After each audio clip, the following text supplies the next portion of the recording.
Hey everybody, hello ladies and gentlemen.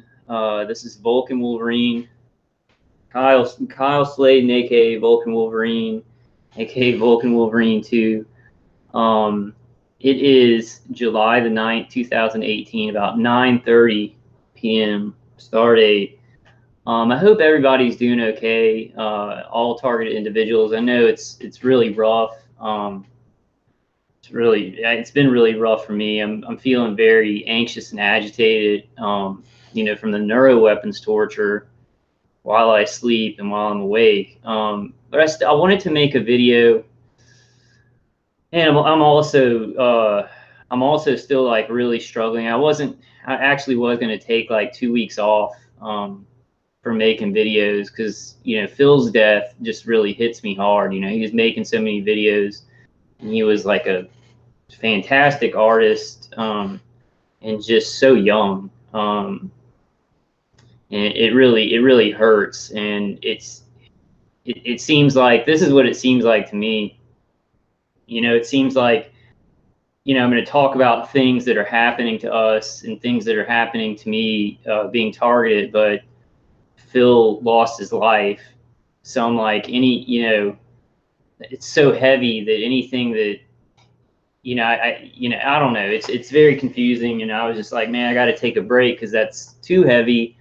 And it seems like anything I talk about, I should really just be appreciative that I'm alive.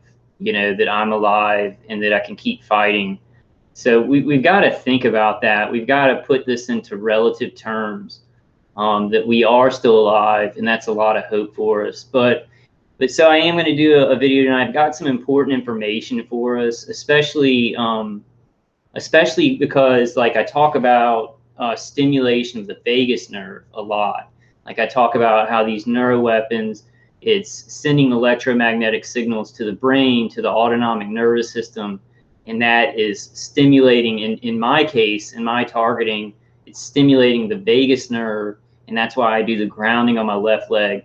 And I think, well, since I'm going through this, since this is a part of my neuroweapons torture, since this is a part of my remote neural manipulation that my attackers are doing to me, it must be happening to other targeted individuals. So I'm going to show y'all, and also, whenever anybody says, listen to your heart or follow your heart, I feel like these sayings that seem kind of stereotypical, and have been around for so long, they are stereotypical and they've been around for so long because there's some kind of scientific concrete facts behind them. So I'm going to show y'all some of those scientific concrete facts. I hope all you guys are staying strong. Before I get started, I'm going to open my chat room on my tablet, and before I get started, I want to play this song, because I'm probably going to listen to the whole the whole mix after the video. I'm just not doing good tonight. And I wanted to tell y'all about two other targeted individuals that have been putting out really good content. I wanted to lead y'all to their videos. But I want to go ahead and play this song while I kind of get set up here. I just had a really hard. I woke up at like I think 5:30 or something like that. And I got gang stalked so bad. Like somebody, like I don't get a lot of forced conversation from my gang stalkers. It's usually just like coming out at the same time as me or something. But this lady that always comes out when I'm walking my dog, she did this forced conversation tonight, and it was just so weird. I'll tell you all about that at the beginning, but I'm going to play a little bit of this song while I kind of get everything set up. This is Lindsey Stirling. I don't know what it's called, but I'll show you all the YouTube page where I got it from after I play it.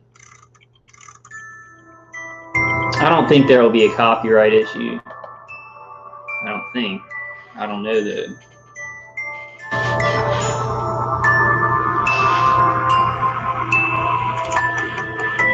I pirouette in the dark. I see the stars through me.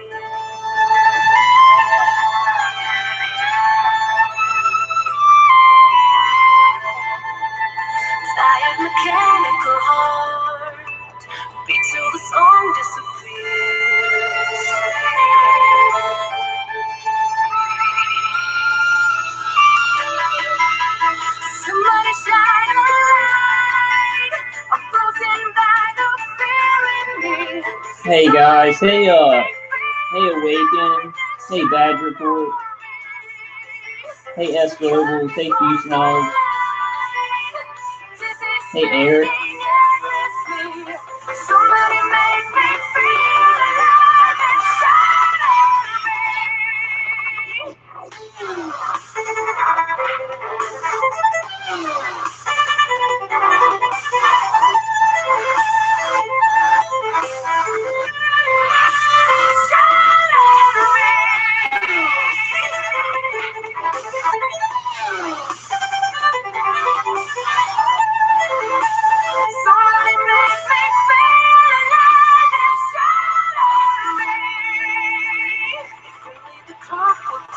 I'm going to share my screen. I just wanted to play a little bit of the song because I've been listening to this at bedtime.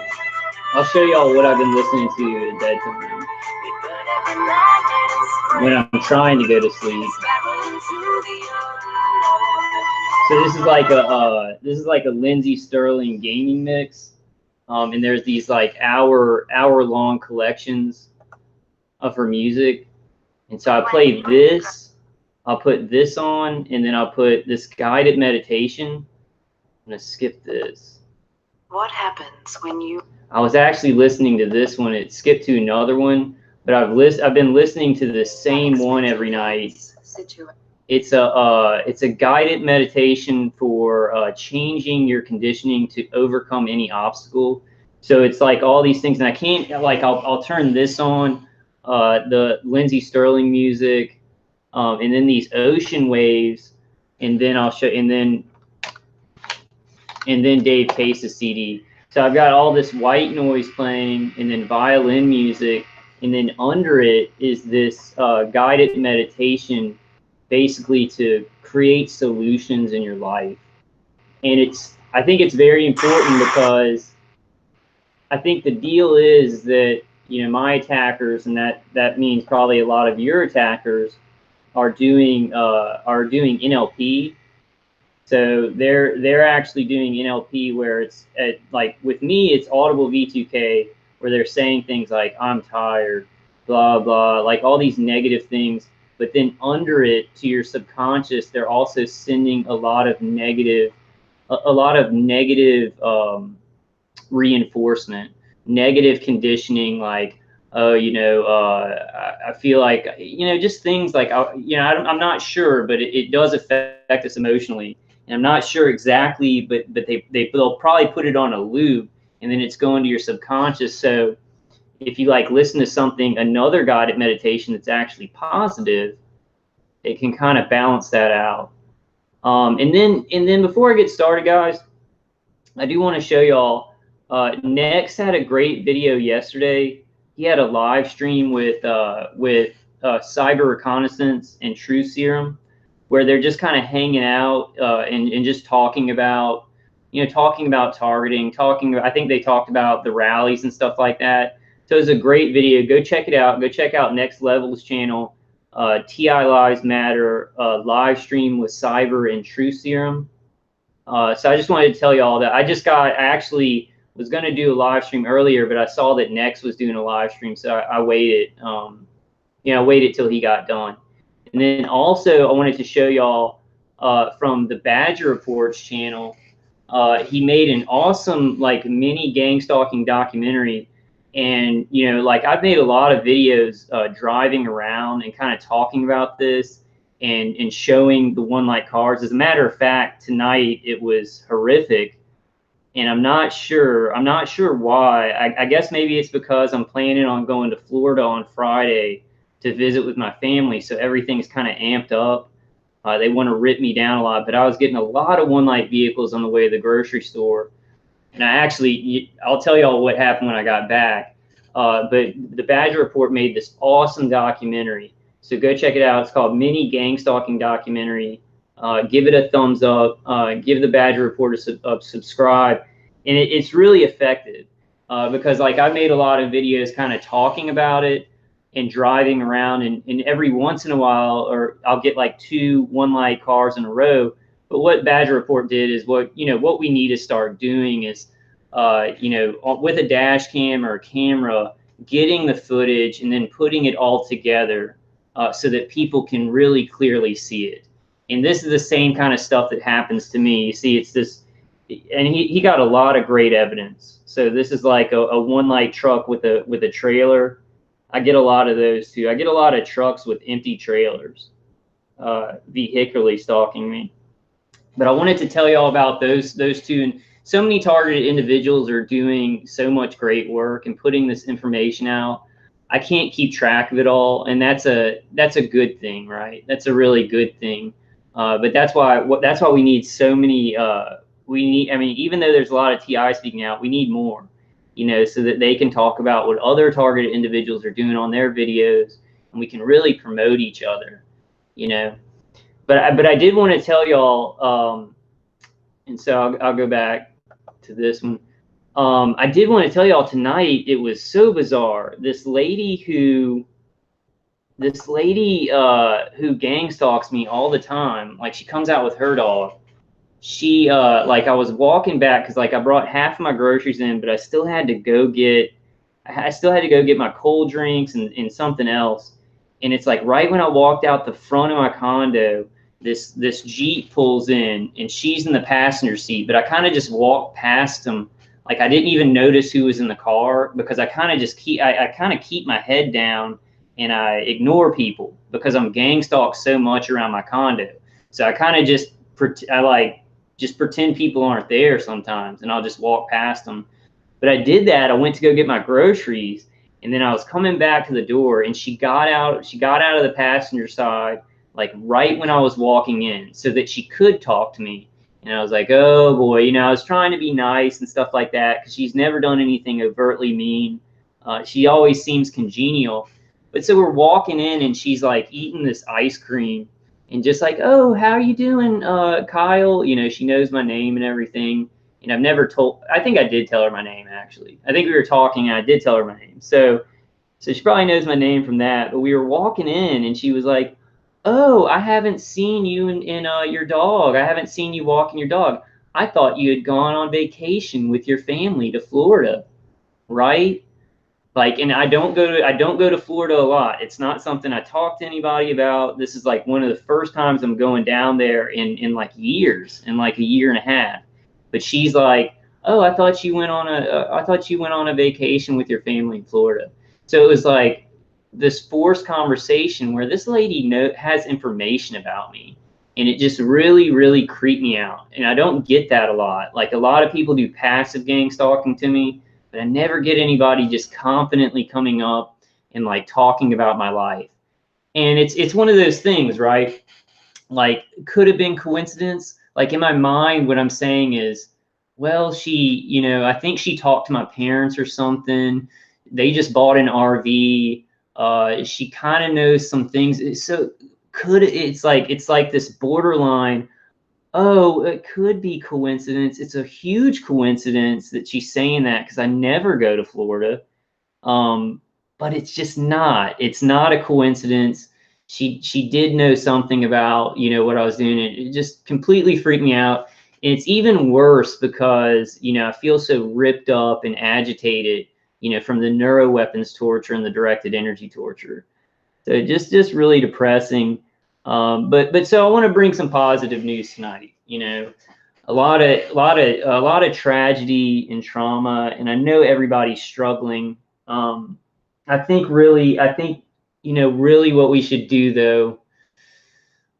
This stuff is tough. This stuff is tough. And what I've done is, and that's why I was going to kind of take a break from making videos, because like anything I can talk about, it just pales in comparison to Phil losing his life. And I'm just like, I really want to just appreciate being alive now and fighting, for those that we've lost.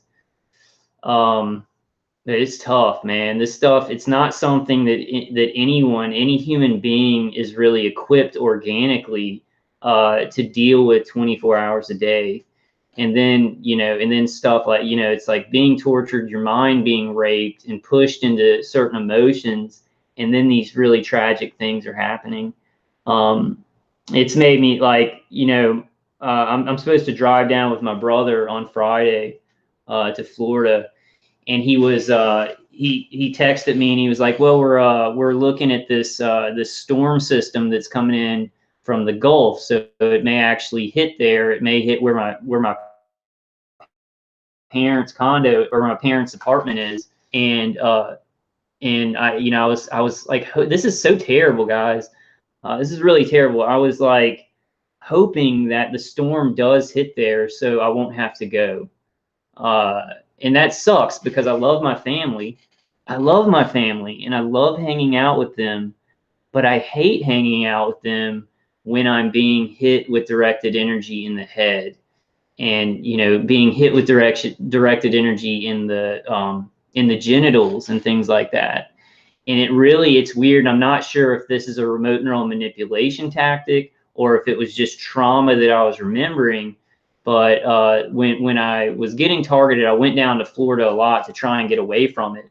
And I remember, hanging out with my mom and my dad, and I'd like wake up in the morning, I'd walk out into the living room of their place in Florida, and instantly I would be getting hit. It would feel like I was getting hit from underneath in my genitals.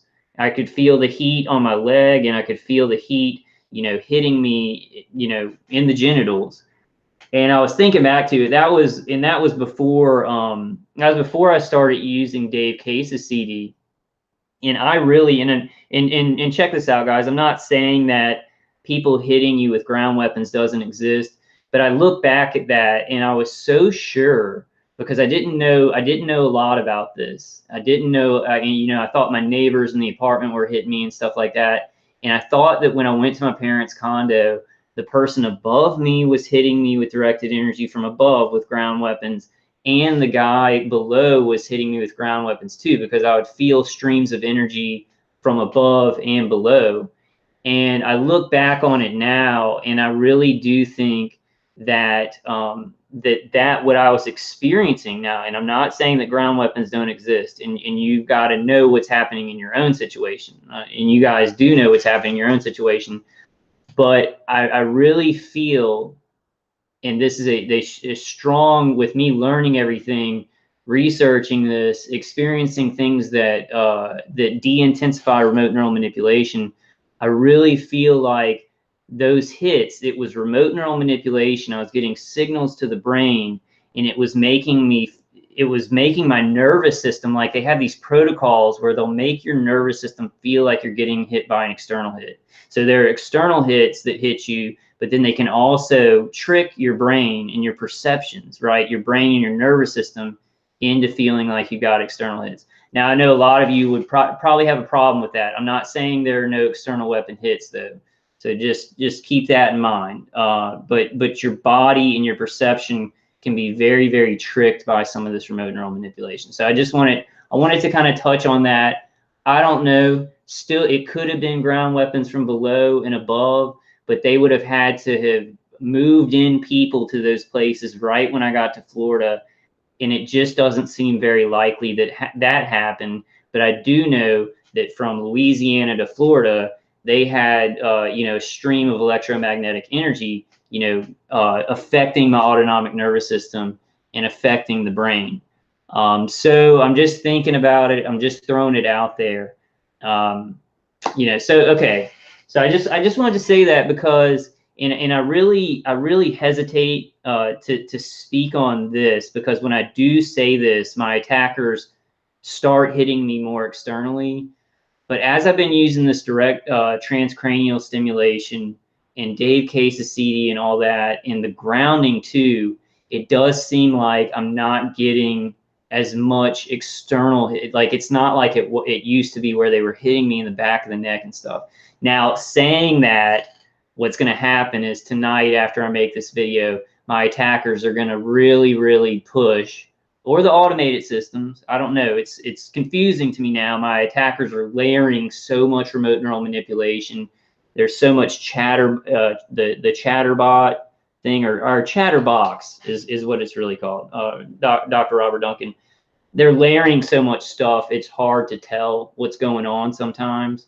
But that's what they always. That's why I'm kind of trying to get off of like talking about in detail what my attackers are doing to me unless we need to document it, unless it's something very important, because they do, like, if I say it out loud, they will do it more, right?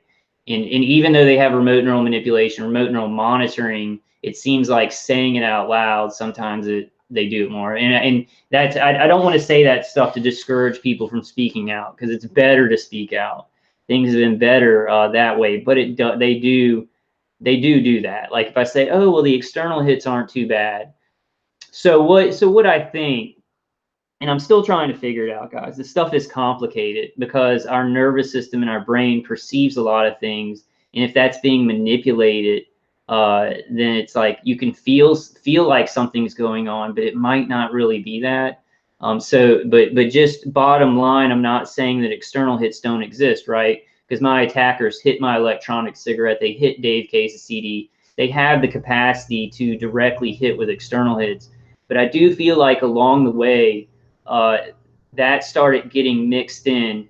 Like take this for example.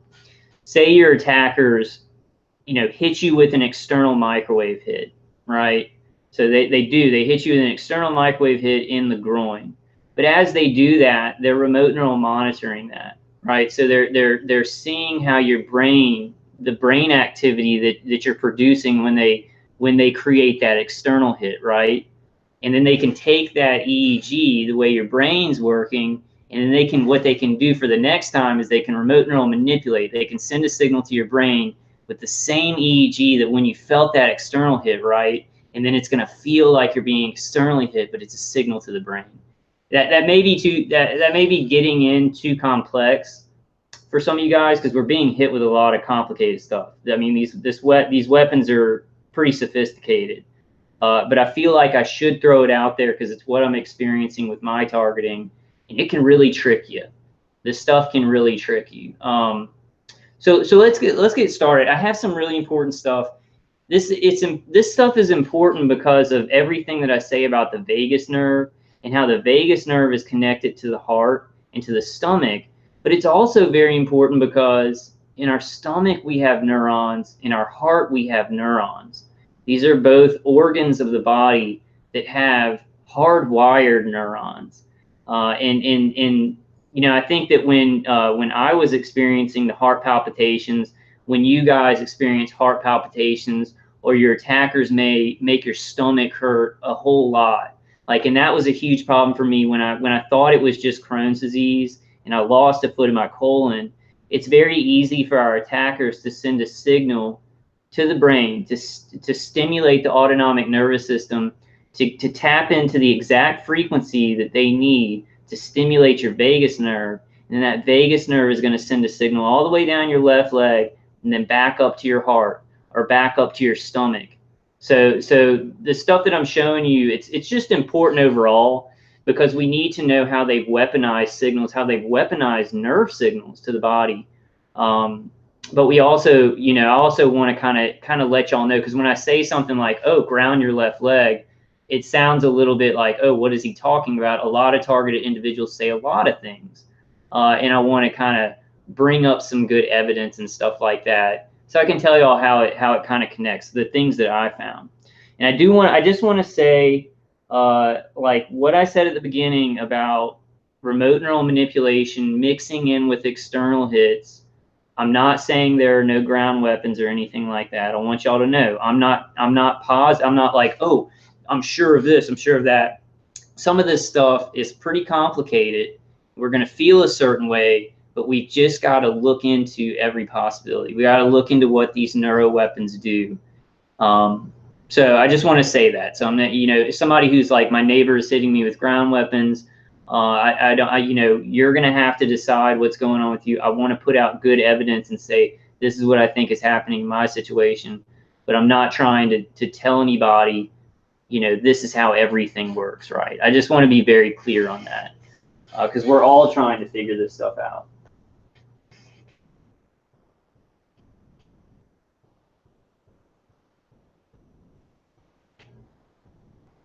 Give me a second, guys. I wanted to see. Future Knowledge says, I hate being tortured around other people too. Yeah, it's exhausting.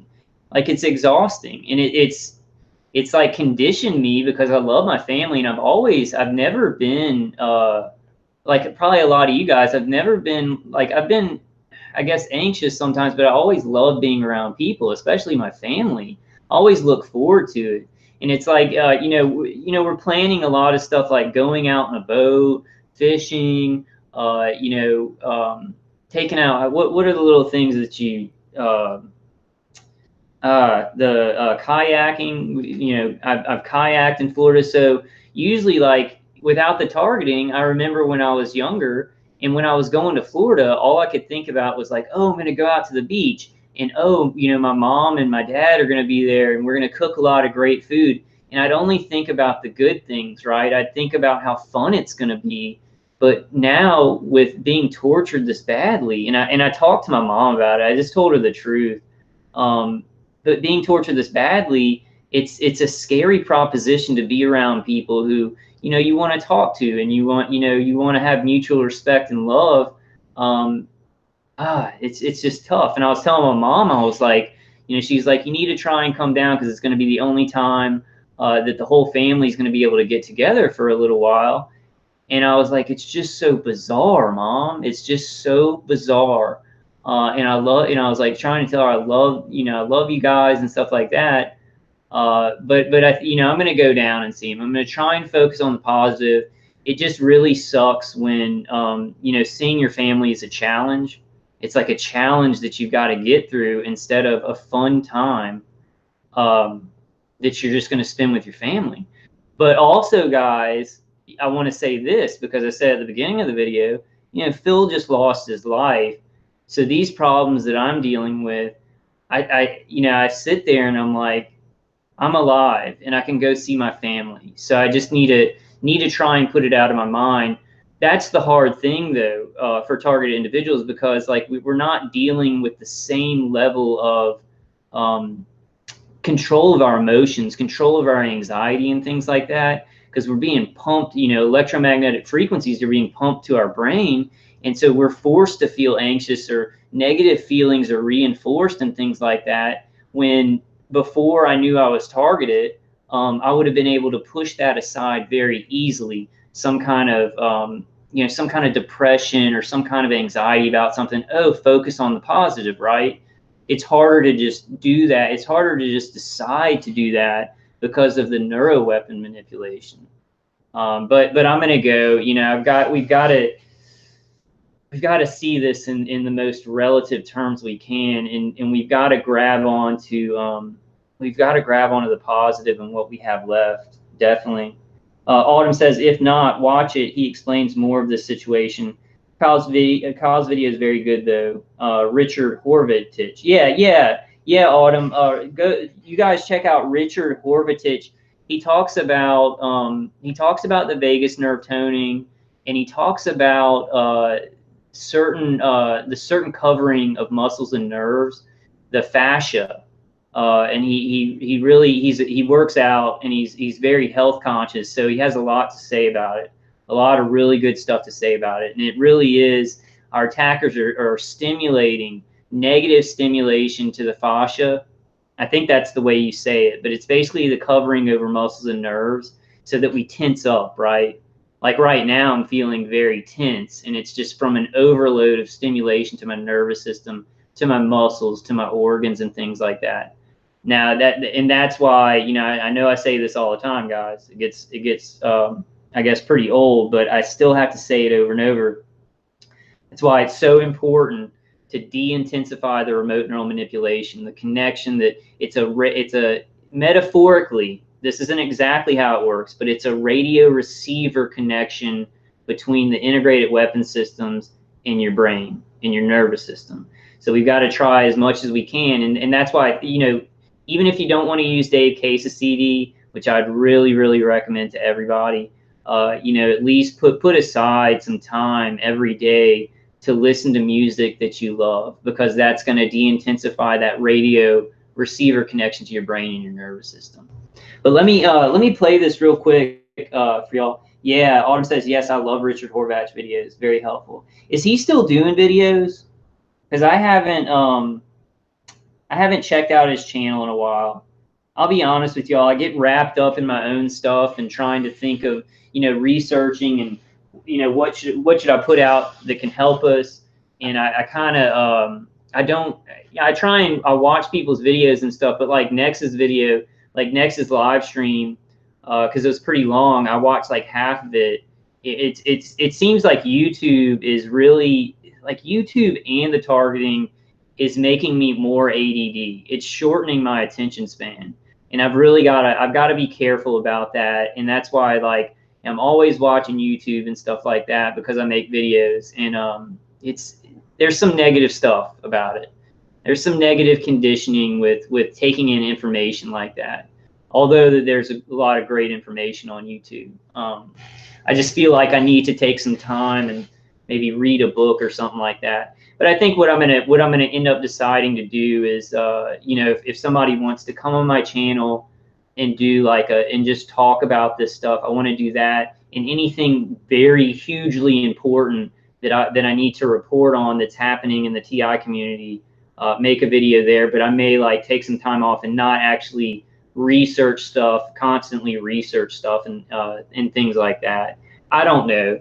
I keep saying that, but YouTube, putting out YouTube videos really makes me feel like I'm doing something. I'm putting this information out.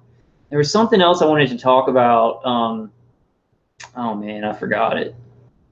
Yeah, I totally forgot it. I'll come back to it. But let me play this. This is where the gut meets the brain, the gut-brain connection from Duke University. After this, I'm going to talk about the heart, right? That the heart and the brain are connected. The heart and the stomach are connected to the brain by the vagus nerve, and the heart and the stomach have hardwired neurons. So this explains it very well. I think this can be very helpful to us with understanding what's happening with remote neural manipulation.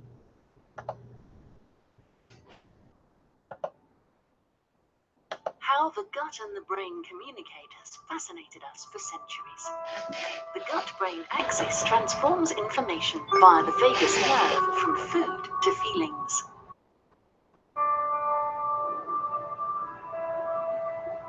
Once eaten, digested food particles enter the small intestine, which is covered with a velvety layer of villi. Each villus is lined with a single layer of epithelium. This layer is made up of different cell types. One of them, the enteroendocrine cell, is unlike the others. It is our gut sensor. In addition to communicating through hormones, we discovered that enteroendocrine cells also synapse with nerves, including the vagus nerve. We call those enteroendocrine cells synapsing with nerves neuropod cells. So did y'all hear that? So they're called neuropod cells. These cells that are connected in the gut, like in your digestive tract. And so the vagus nerve sends signals from the brain, right? The brain is creating a signal, but in our case, with remote neural manipulation, our attackers are creating an artificial signal in the brain. And then it's traveling down the vagus nerve, actually to your extremity, to the bottom of your left foot, then coming back up to your gut, right? And then and then that electromagnetic signal, because it's going to be an artificial electromagnetic signal, is then stimulating these neuropod cells. With nerves, including the vagus nerve. We call those enteroendocrine cells synapsing with nerves neuropod cells. They sense and react to their environment. They sense mechanical, thermal, and chemical stimuli, such as nutrients. You see, okay, so you guys see that, right? And that's the kind of stuff when our brain's being messed with this remote neural manipulation, we're getting these sensations, right? You're getting sensations of heat. You're getting sensations of maybe feeling wet or feeling too dry. Mechanical, you're getting feelings of pain and things like that. So the vagus nerve is a huge part of this. It's a huge part of this. And I think back to a time before I knew I was targeted. I was working at a Barnes & Noble in Texas. And this is before I had started hearing that high-pitched sound. and in the left side of my body started getting very sore, like my jaw, my shoulder, and all the way down to my leg, all the way down, and my calf was sore. And at that point in time, I didn't know I was being targeted. But what my attackers were doing at that point is they were getting those. They were basically, I don't know the word to use, but they were strengthening those artificial pathways that they were creating as far back. And I think this was like 2006. It was 2006. So I had been worked on a long time before my attackers let me know that I was being attacked.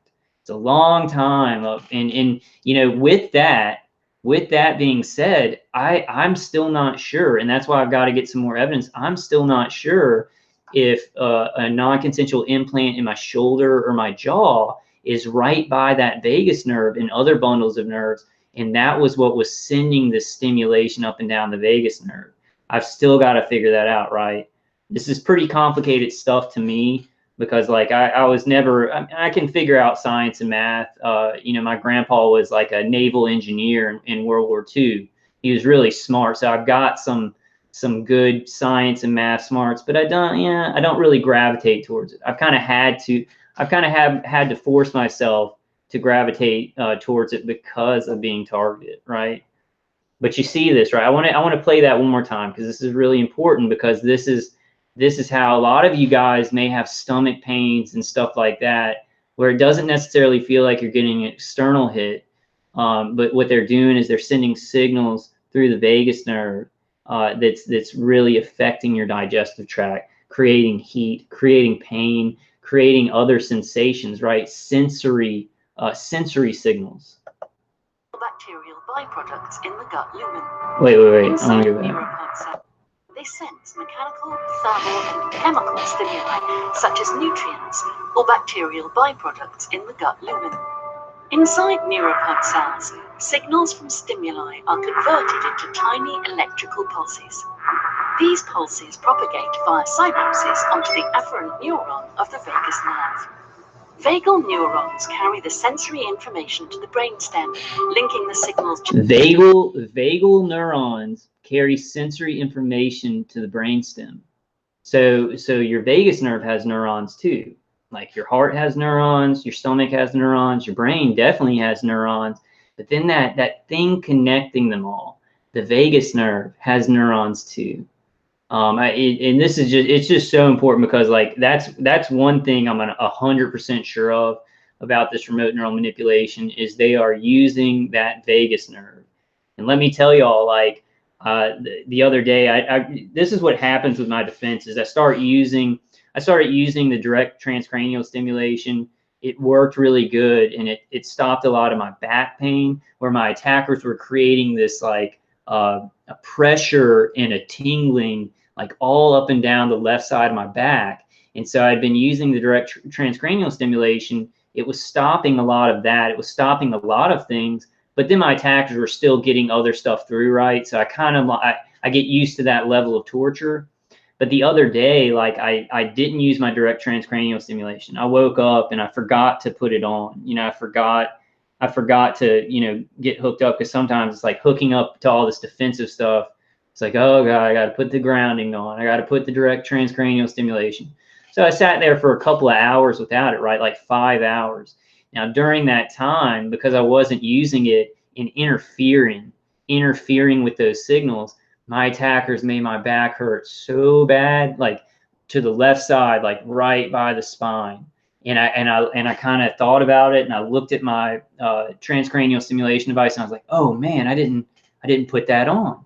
So I mean, it was directly interfering with those signals. So we've got to remember, this is important. You know, there are passive defenses, right?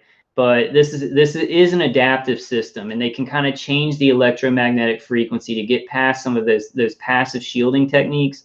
But we've also got to think, we can't just think in that one layer of, okay, let's block this with passive shielding. We've also got to be thinking about, how do we interfere with what the electromagnetic frequencies that are affecting our autonomic nervous system, our brain, how can we interfere with those?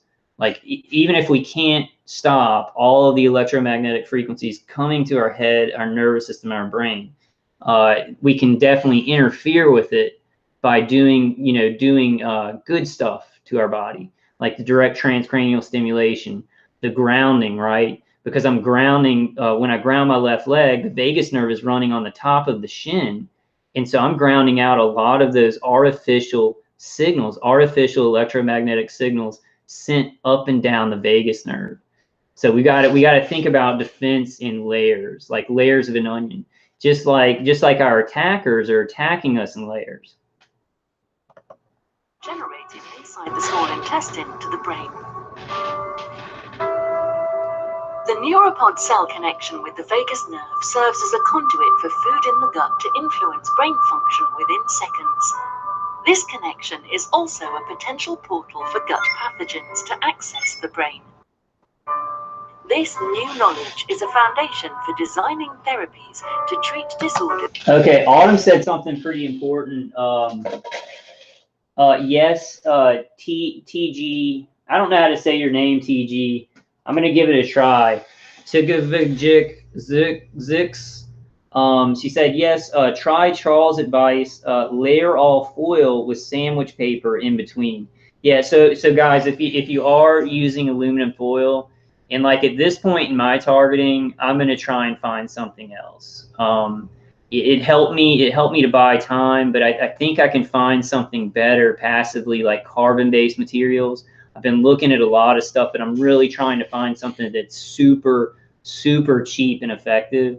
But if you are using aluminum foil, make sure that you layer it. Make sure you layer something in between it, and definitely in between it and the skin, because they can, like, you'll be blocking some of it, but some of it they're gonna be able to turn that. They're gonna be able to enhance the frequency, to strengthen the frequency from the aluminum foil. That's kind of confusing to me. The aluminum foil works on a certain level, but it seems like that's a defense that they can actually turn against you. So it's not just all like, oh, it doesn't work and it's just going to be turned against you. And it's not like, oh, it's perfect and it works and they can't turn that against you. It's kind of in between. It's like they can turn it against you. So make sure if you use aluminum foil that you're placing something in between that and your skin, definitely.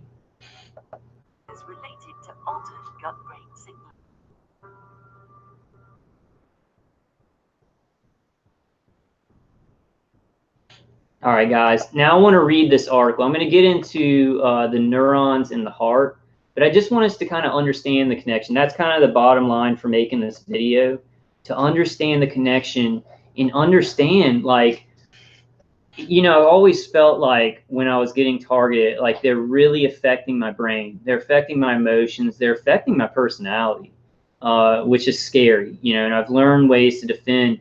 But I always felt like there was this hardwired thing, right? There's this hardwired place. And I know there's also spirit. There's also spirit in your soul and the Holy Spirit. There's things that we don't really understand yet. But one of these things where I felt like there's some kind of hardwired emotion that my attackers really can't touch. It's something that I've been all my life, and it seems like they can't really manipulate that. And I feel like a huge puzzle piece, is that you've got hardwired neurons in your heart. So like that saying of follow your heart, listen to your heart, or even the saying of trust your gut, those things came about because of hardcore science. Hardcore science that people who probably made those sayings like way back in the day didn't completely understand. They didn't completely understand, but they felt it. They felt like there was some connection, right? Like, and I'm talking like way back in the 1600s and stuff. Probably listen to your heart was a saying back then, but they didn't really understand the scientific significance of it, right? Jennifer Burns says, it's horrible they mess with us while driving because we could injure others. They caused me 2 accidents to ruin my driving record. Yes. I mean, and just me driving to the supermarket today, they've done that. Like when I worked for that oxygen company, I was driving a van with like 40 oxygen tanks in it. So if I crashed in that van, there would have been an explosion, and my attackers were hitting me in the chest and hitting me in the head where in trying to make me fall asleep when I was driving that van. But even, I mean, that's a very serious thing, and it was the whole time that I worked there. But just like driving to the grocery store, when your attackers are hitting you with microwaves in the head, and so many people are being targeted and driving around because they've got to keep their life going, right? We've got to keep living our life. We can't just, just stay in our house all the time. Sometimes that does happen. I isolate. I know a lot of you guys probably isolate, but we can't just do that all the time. We've got to drive around, and it's so dangerous, so dangerous. And my attackers will change street lights on me. I'm still trying to figure out if my attackers, the people on the remote platform, actually have access to streetlights, or if it's just somebody at DHS Fusion Centers is on these, controls the lights, and then has a GPS of all targets in the area.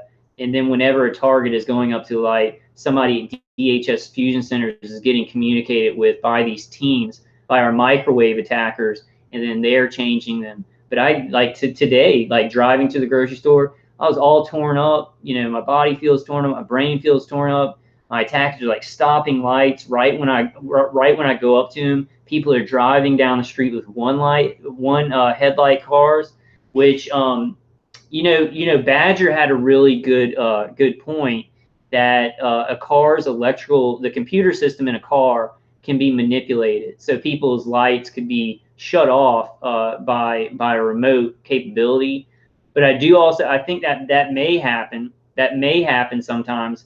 But I do feel like that it's a DHS Fusion Center protocol, right? That these people are working with DHS Fusion Centers. They turn off one light, and it's really, really obvious when it's like a pristine vehicle that looks like the owner washes it every day. Everything else is perfect, but there's just one light out. It gets really obvious. But I do think that that's a way, what they're thinking from their side is, okay, this is a person of interest. We want to intimidate them. We want to let them know that we're watching them, right?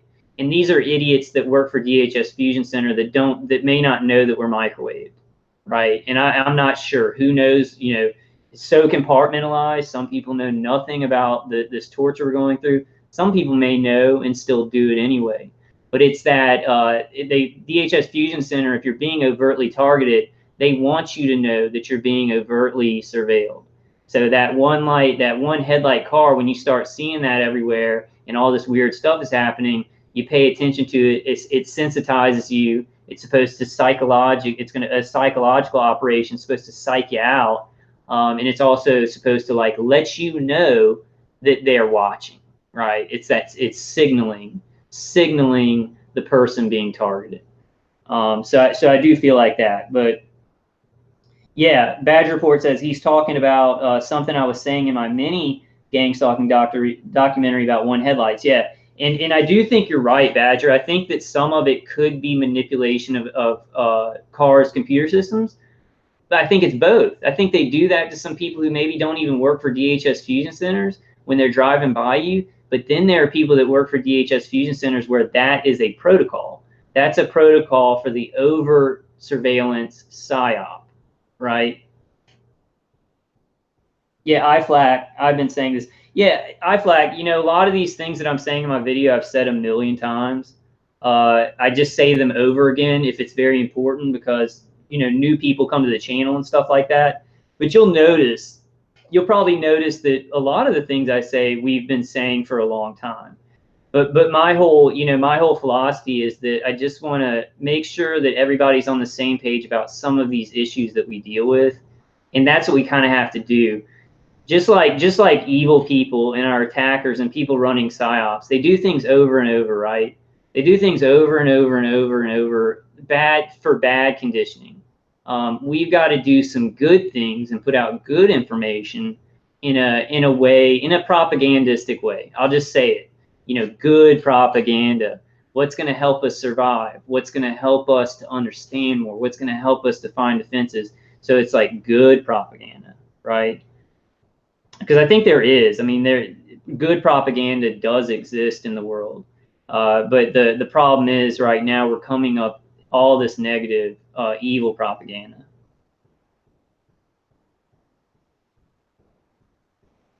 Yeah, Tomahawk says the fear factor is big, part what the tech relies on. Yeah, and I mean that's why, that's why like the beginning when they really want you to know you're being overtly surveilled and overtly targeted.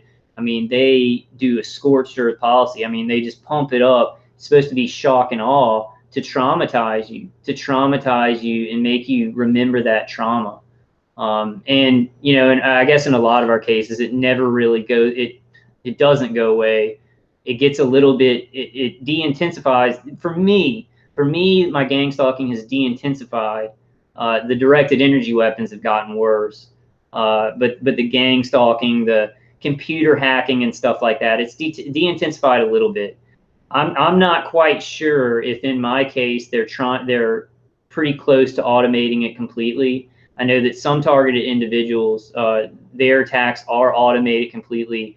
Mine, I do have human operators, and that's the deal. You know what I was thinking about the other night? I'll just say this, and then I kind of want to read this article.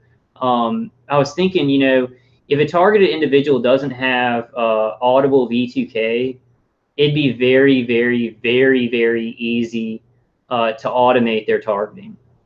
Because all these manual things that they put in, like hitting certain places of your body with external hits, remote neural manipulation tactics, and things like that, they just have to put them in the system once, and then the automated system will know how to do that, and it will automate, and then they'll move on to like manually injecting another layer. So that's why it's so important to like try and de-intensify what they're doing, because they're trying to add on layer after layer after layer of remote neural manipulation and psyops so that you can't keep track of it. This is the most unfair fight in the world that's ever happened. But the problem is it's not supposed to be a fight. Like it's a fight for us, but these people doing it, we're not supposed to have any chance in the world of surviving. And it's supposed to, we're supposed to get sleep deprivation, be hurt and stuff like that. Our brain, manually and automatically doing this remote neural manipulation, which is driving our brain into the ground, and then they make it more complicated as it goes on. It's not going to work, and this still is a fight. We're going to make it a fight. We have made it a fight, but to them, we got to understand that this other side of people doing it, we're not supposed to have any chance of combating this. Perceptually, people aren't supposed to believe us. This is supposed to just wreck us physically and mentally. And then as they go along, it's like a job to some of these people on the the remote platforms. They put more layers in, more layers of V2K, more layers of remote neural manipulation, more sophisticated layers of gang stalking and things like that. But I mean, we are fighting, and we will keep fighting. So iFlack says, that's a good question, iFlack. How do you calm yourself down during all of this?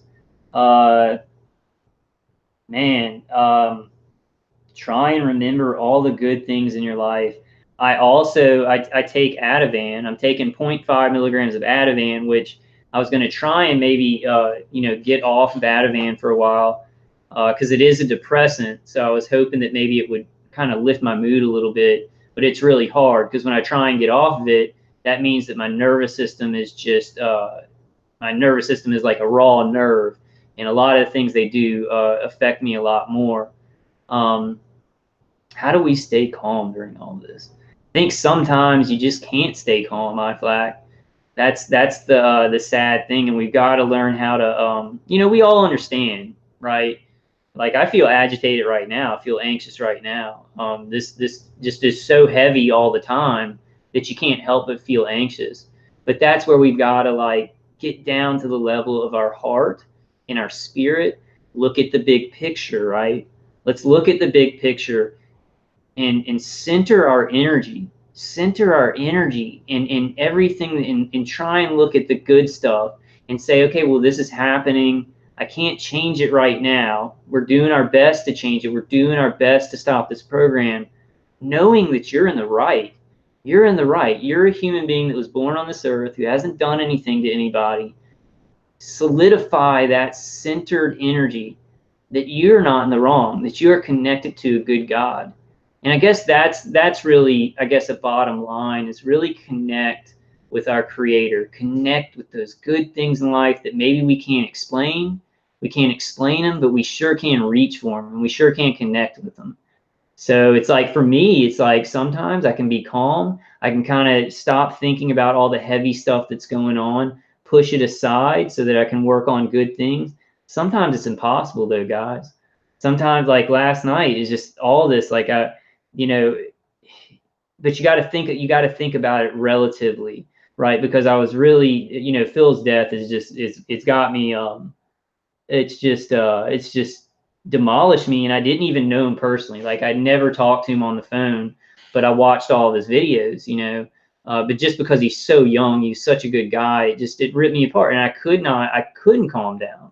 I can't calm down, because a human being, when somebody good dies and it's a tragedy and it's injustice and it's murder, we're supposed to get upset. We're supposed to get angry. Right? These are natural things that human beings do when they're being accosted in their communities. Their friends are dying, from being targeted. That's how we're built. We're built to get upset, because that's when you take action. That's when you take action. I think that and I'm still trying to find methods for this, but as I've gone along, and I think a lot of you guys try and do this too, we're going to have to reach for something. It's not going to be textbook, right?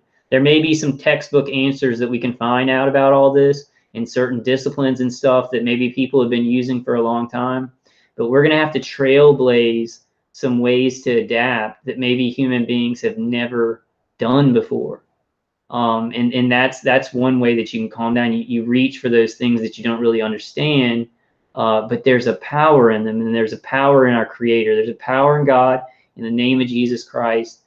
I'll tell y'all what, like sometimes when I can't go to sleep and I start saying that mantra, Jesus Christ is my Savior, Jesus Christ is my Savior, then I have all that music playing and stuff. But that mantra especially, it helps to calm down my mind. Because what they're doing, they're psychically driving our mind. If you don't have Audible V2K, they're probably still doing NLP. They're amping you up. They're amping up your nervous system so that your mind can't stop, right? And I feel like mantras that connect you with maybe what you feel is the most important strength in your life. If it's something like you love your family so much, or I don't know, just somebody you really love, or just you would know. Take that and put it into a mantra and run it over and over again in your mind as a shield, as a psychological shield, But that, that's a good question, iFlack. We've got to ask those questions. I think we're all trying to come up with some methods, of relaxing. I don't know, like right now I'm not relaxed at all. I took like 0.5 milligrams of lorazepam today, Ativan. Took some kratom, but then I drank like a Red Bull, and then all this stuff. The lady doing this forced conversation, being gang stalked all the way there. It's a really sad feeling all the time while I'm being destroyed. But it's going to calm me down making this video, right? I feel like I'm taking action. So it's like you can find things like that. Find things where you can have an outlet. That's why I feel like it's so important for all targeted individuals. Find some way. Even if you don't want to make a YouTube channel, find a way to get it out of you. Because as human beings, when something really terrible is done to us and we don't talk about it, you don't get it out in some way, either verbally or written down or hitting a punching bag, that energy is building up inside of you. That negative energy is building up inside of you. You got to find a healthy way, in a way that's not going to dump that negative energy on other people, right? You got to try and figure out either a way to transmute that. And that's very possible. I'm reaching towards those things. I know a lot of you guys are. I don't completely understand the science of transmuting negative energy into positive energy, but I do know it is possible.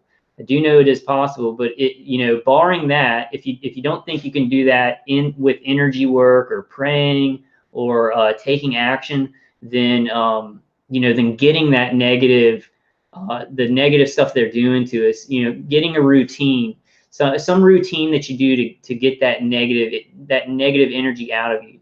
So your positive energy is going to be better.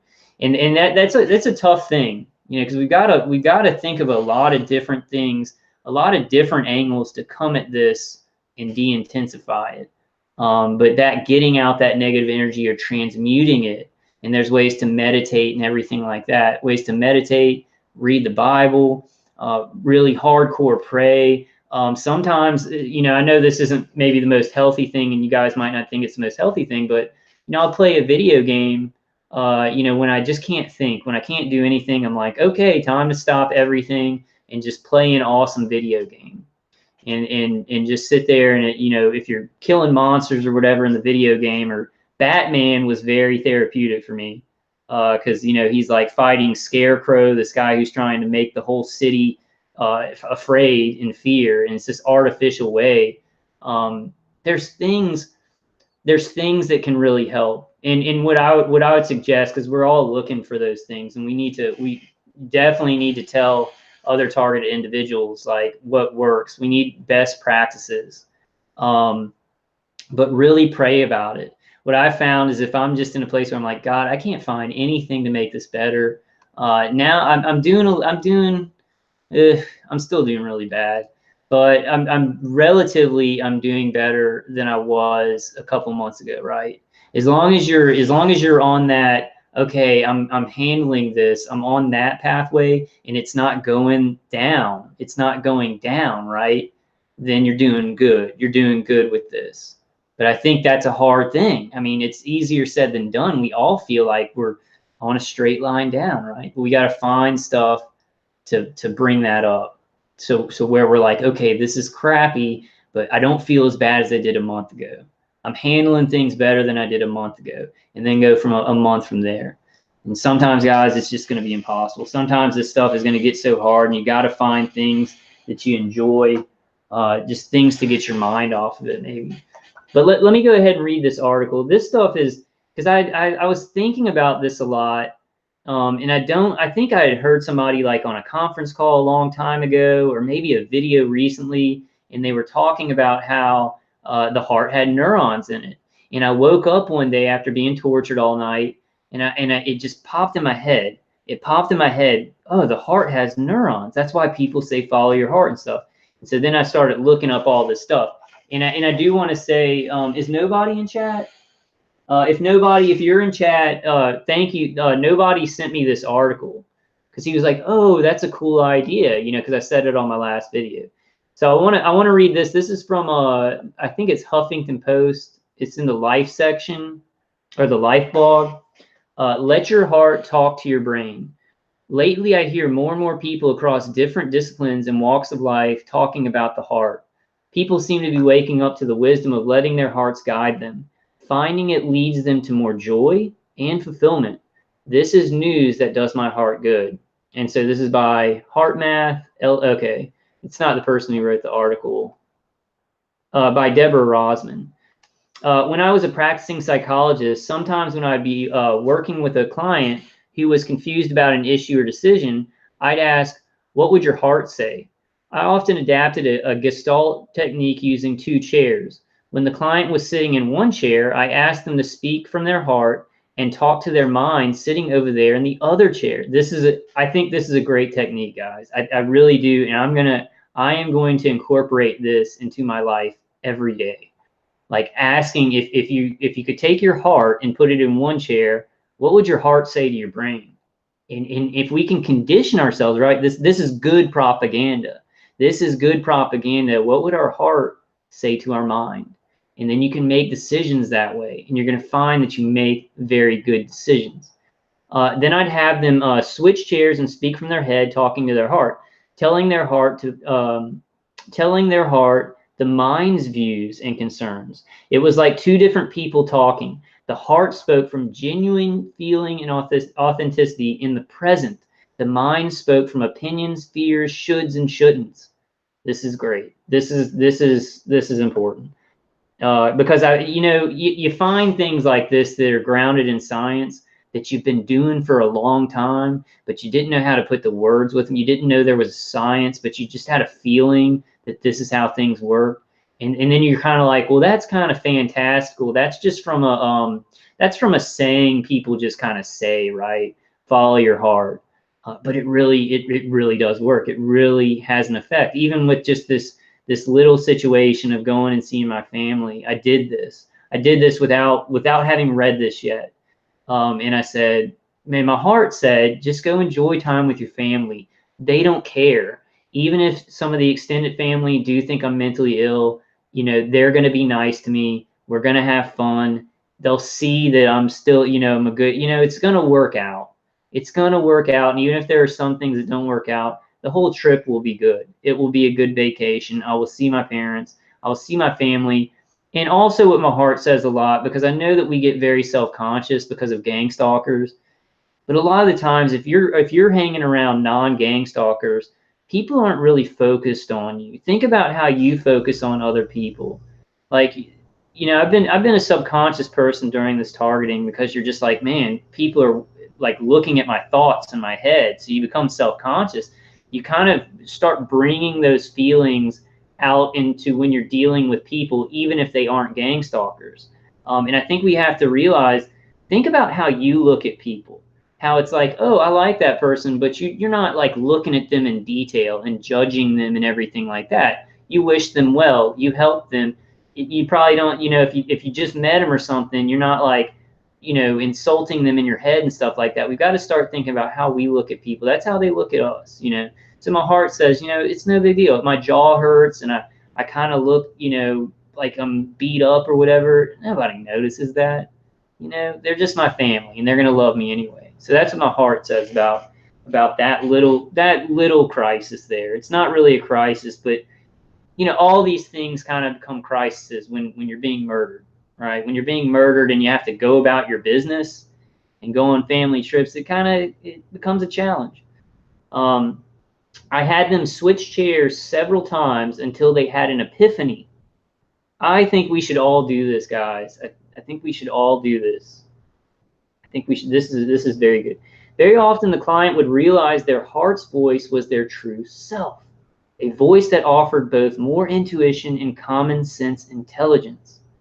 And I think in our case, guys, that's why I'm reading this, because I think in our case, our mind is being so manipulated. Even though I do these defensive things, my attackers they're raping my mind. They're making me feel things I never even knew existed that are negative.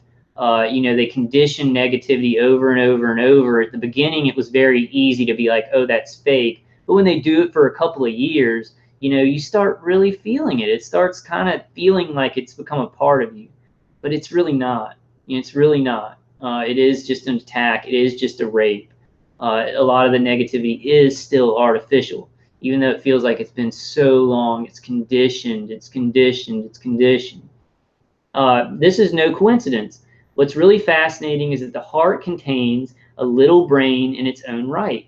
Yes, the human heart, in addition to its other functions, can actually possess a heart brain composed of 40,000 neurons that can sense, feel, learn, and remember. The heart brain sends messages to the head brain about how the body feels and more. When I first heard about this scientific research, it intuitively made sense. I had felt for a long time that the heart has its own mysterious way of knowing. I think, guys, I'm going to chime in here.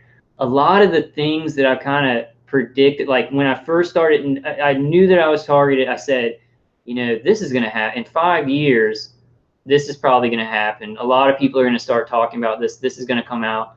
It's going a little bit slower than I was thinking back then. But I think those thoughts, those positive, what can happen positively, that comes from our heart neurons. I really feel like, well, I don't want to speak for everybody. I do feel like, though, that's for everybody, that a lot of those positive feelings of thinking things are going to work out, of taking the positive and things like that, it's coming from those hardwired neurons in the heart. However, it's very important for us to protect the mind, to unentrain and things like that, because our attackers can also attack those neurons in the heart, right? Satan, silent assassination through amplified neurons. I think there's another meaning for that acronym, but I go with that first one, silent assassination through amplified neurons. So it is important to unentrain using pleasing music, I'll just say it over and over again. Dave Case's CD. If you have not tried that and you're a targeted individual, trust me. Anti-tinnitus v2k.com. You gotta use it for long periods of time. But trust me, there's never been anything negative that came from using that for me. Now, I've heard people that said it didn't work. Their targeting may be different. They may not be getting remote neural manipulation like me. I don't know. But I'll probably keep saying it over and over, and y'all are just gonna kind of just know that I'll probably say that over and over. Dave Case's CD, very important. Even the grounding, because if you're grounding that vagus nerve, the signals that they're sending from your brain all the way down to the bottom of your left foot, then back up to your heart or to your stomach. If you're grounding those signals out on their first trip to the bottom of your foot, and then also when they're coming back up, you're weakening those artificial signals, but you're not weakening your own organic electrical signals in your body. Until the 1990s, scientists assumed, and most of us were taught, that it was only the brain that sent information and issued commands to the heart. But now we know that it works both ways. In fact, the heart's complex intrinsic nervous system, the heart brain, is an intricate network of several types of neurons, neurotransmitters, proteins, and support cells like those found in the brain proper. Research has shown that the heart communicates to the brain in several major ways and acts independently of the cranial brain. This is like, this is something, and a lot of you guys may know this. A lot of you guys may have studied this, which you should have made a video about it or just shouted it to all targeted individuals because it's super important. Maybe some targeted individual has, and I just didn't see the video, or I wasn't on the conference call or something. This is super important, guys. This is something we all feel, right? And I've felt this before. I felt like, man, my heart's really in control here. My head is lost. Like my head's completely lost because of what my attacker's doing, because of all the trauma and stuff like that. But my heart keeps on pumping these positive messages to the brain, to me. It's amazing. It's amazing. This is what I call a miracle that was always there. I feel like sometimes those are miracles that God gives us, things that have always been true, things that we maybe had not uncovered, but then we uncover them and it opens up this whole avenue that we didn't know about. That's how I see miracles. It's like a lot of miracles, they've existed since before I was born. They've been here, but me finding out about them, you guys finding out about them, these are things that I think are miracles. These are things that this thing that I woke up that morning and it did not feel like a remote neural manipulation injected thing for my attackers. That's God giving me a little push, right? And we've got to be looking for those. We've got to see through what our attackers are doing, what gang stalkers are doing, see what God wants us to see. One important way the heart can speak to and influence the brain is when the heart is coherent, generating a stable sine wavelength pattern in its rhythms. When the heart rhythm is coherent, the body, including the brain, begins to experience all sorts of benefits, among them greater mental clarity and intuitive ability, including better decision making. Although the heart and brain are in constant communication, we can intentionally direct our heart to communicate to our brain and body in beneficial ways. When we experience sincere positive emotions such as caring, compassion, or appreciation, the heart processes these emotions and the heart's rhythm becomes more coherent and harmonious. So, right, that goes both ways, guys. Like when we feel positive things, when we, in this situation, sometimes we have to create positive things because we're going to have a lot of people who are treating us negatively, right? And that's weakening our heart. And I've had that battle, and I know a lot of you guys have too. Before I knew I was targeted, boy, the world was just a great thing, and everybody was great, and everybody's going to help each other. Everybody was heroes, and this has dragged me down into seeing like how horrible some people are. Boy, that's why I say it a lot. It's just really shattered my heart. It just really jammed it in my heart. Like I say these things a lot because it does affect that cycle, brain to heart, heart to brain, brain to heart, heart to brain. So that's why it's so important to raise our frequencies as much as possible. That's not hooey. I know a lot of you guys in chat, y'all are both spiritual and logical. but like really raising frequencies, finding the positive, those things are crucial to our survival.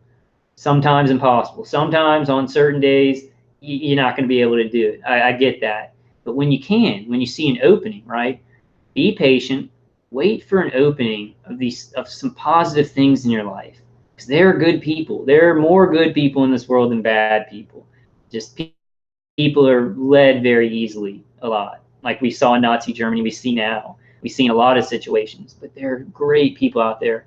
And then you can create this goodness. If we can go against the conditioning of not trusting people and stuff like that, we can create these positive situations that feed our heart. And then our heart's going to feed our brain, and we're going to be able to feed positivity to other people. We want to neutralize negative cycles as best we can, and then get on these positive cycles, right? And get into these positive cycles in our life.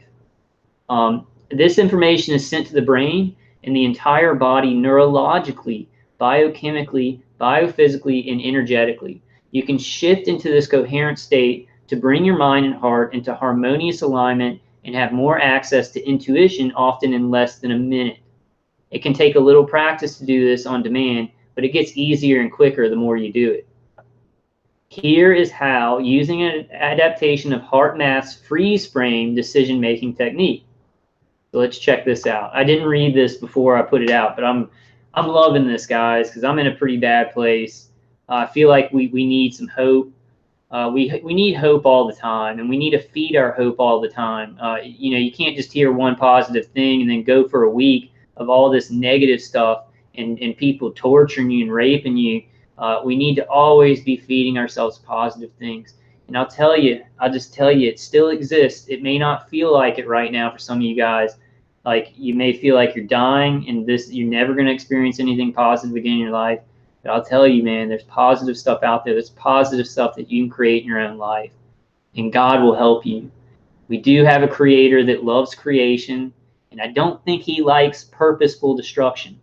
I don't know how these evil people on the top of the pyramid did this. They've done a lot of work. They've paid off a lot of people. They've worked on this for a long time. But it's an aberrant thing. It's not good for humanity. And I don't think God hates it. I don't know if he hates things. But God does not like tearing down and destruction for its own sake. He likes creativity. He likes affirmation of life, protection of life. So if we really try, he'll give us a leg up. God will give us a leg up because he's on the side of affirming life, protecting life, relieving suffering. There's still bad stuff in the world, but when people are intentionally creating it, that's such an aberration. When there's an issue causing you stress, write down what you've been thinking and feeling about. Shift into heart coherence using the quick coherence technique. And I think I've heard this heart-centered meditation and things like that. I think these can be helpful. I've heard a lot of people talk about them, but I've never looked into them, which I'm going to start. Okay, so shift into heart coherence using the quick coherence technique. So should we look at that?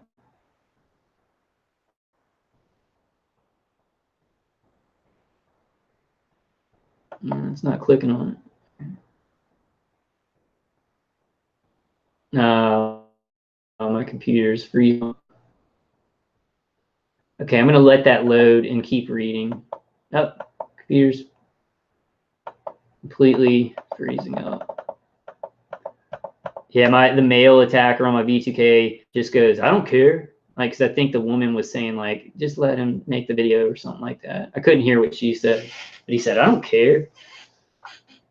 They do that a lot because when you do a lot of positive things as a targeted individual, the V2K gets really weird, and I think it is Chatterbox, but the woman is like, let him help people, blah blah blah, and the guy's like, I don't care, no, putting him away. The guy could give a crap if I'm helping people. That's what I was also thinking today. Like, if you're a targeted individual and you have negative reactions, I guess that, well, they try and push negative reactions, but if you're doing really good things, I guess that's obvious. They try and stop them. They try and stop you from doing good things, which is just insane, because if they're telling people this is all for order in the community or whatever, stopping people from doing positive things and helping people, that doesn't make much sense, right? And we all know why that is. We all know, because this isn't to create any kind of safety for anybody in any communities. This is to make money. This is for experimentation. This is psyops. This is control, violence and control, full spectrum dominance. That's what this fits in. Okay, so I don't know, inner balance. Oh, this is okay. So an unparalleled window into your emotional well-being. Bluetooth sensor for Android and iPhone, and lighting sensor for iPhone. Replenish your energy, balance your emotions, quiet an overactive mind. So it seems like this. Okay, so take charge of how you feel. It can be easy to feel overwhelmed, anxious, and scattered. The inner balance sensor for Android and iPhone trains you to shift and replace emotional stress with emotional balance and coherence. And I see these products. These are consumer products that actually, it's very ironic. These consumer products to help people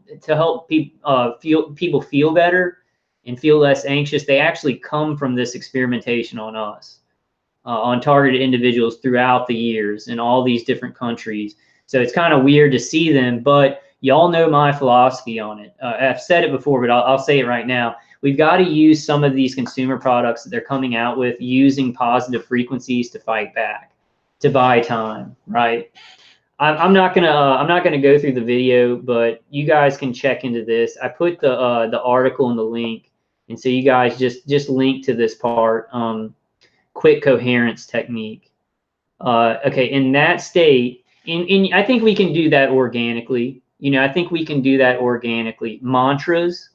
Sometimes it's hard to shut down the mind, but you might just want to let your mind go.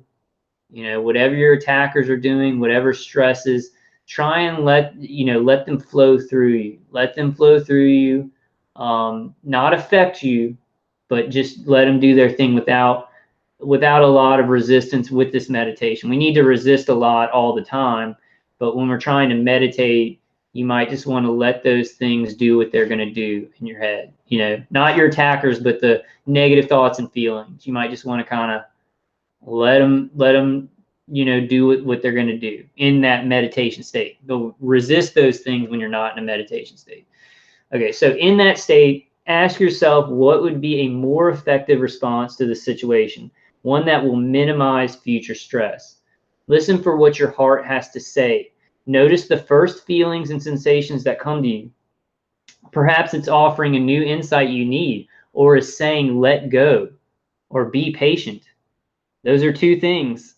I'll tell you guys, just, I'm sure a lot of you probably understand and resonate with this. Those are the two hardest things for me to do in my life, that I can just like seeing that. The first thing that came to my mind is those are really hard things. Like, it's hard for me to let go of things. And it's hard for me to be patient. And that's kind of a way I've always been, but since this targeting is going on, so many people are dying, so many people are being raped and stuff like that. You can't just let that go, and it's hard to just be like, oh, well, everything will work itself out. But we still do. It's so hard. It's so hard, and we do have to find ways to let certain things go that we cannot control. And sometimes when we can't figure out a solution right away, we do have to be patient. We do. Those are such important things. So number 5, write down what your heart says, even if it seems too simplistic. And I think that that's a huge thing, because whenever I listen to my heart, it seems so naive and foolish, right? It's like, oh man, well, that's a really naive thing. Like, oh, well, just like my grandma once told me, I was being workplace mobbed at Dell, and it's my grandma on my dad's side who passed away many years ago. I think like 10 years ago. Was it 10 years ago? Yeah, it must have been around then. 10 years ago, 12 years ago or something. I was having a lot of problems at work, and they were workplace mobbing me, which was part of the targeting, but I did not know it at the time. And I was talking to my grandma about it, and she said, Kyle, just smile at those people. Just smile at those people. Just give them a smile, and don't let it bother you. right? It seems naive. It's like, wait, grandma, this is way too complicated. I'm being workplace mob. There's got to be a more complicated solution here. Sometimes, man, the simplest thing, it can work. It can work. But we've got to use these simplistic tools, simplistic, what your heart says, along with some sophisticated methods of fighting this. So number 6, now compare what you wrote in number 1 with what your heart said. Which feels better to you? Which has more ease, flow, or common sense?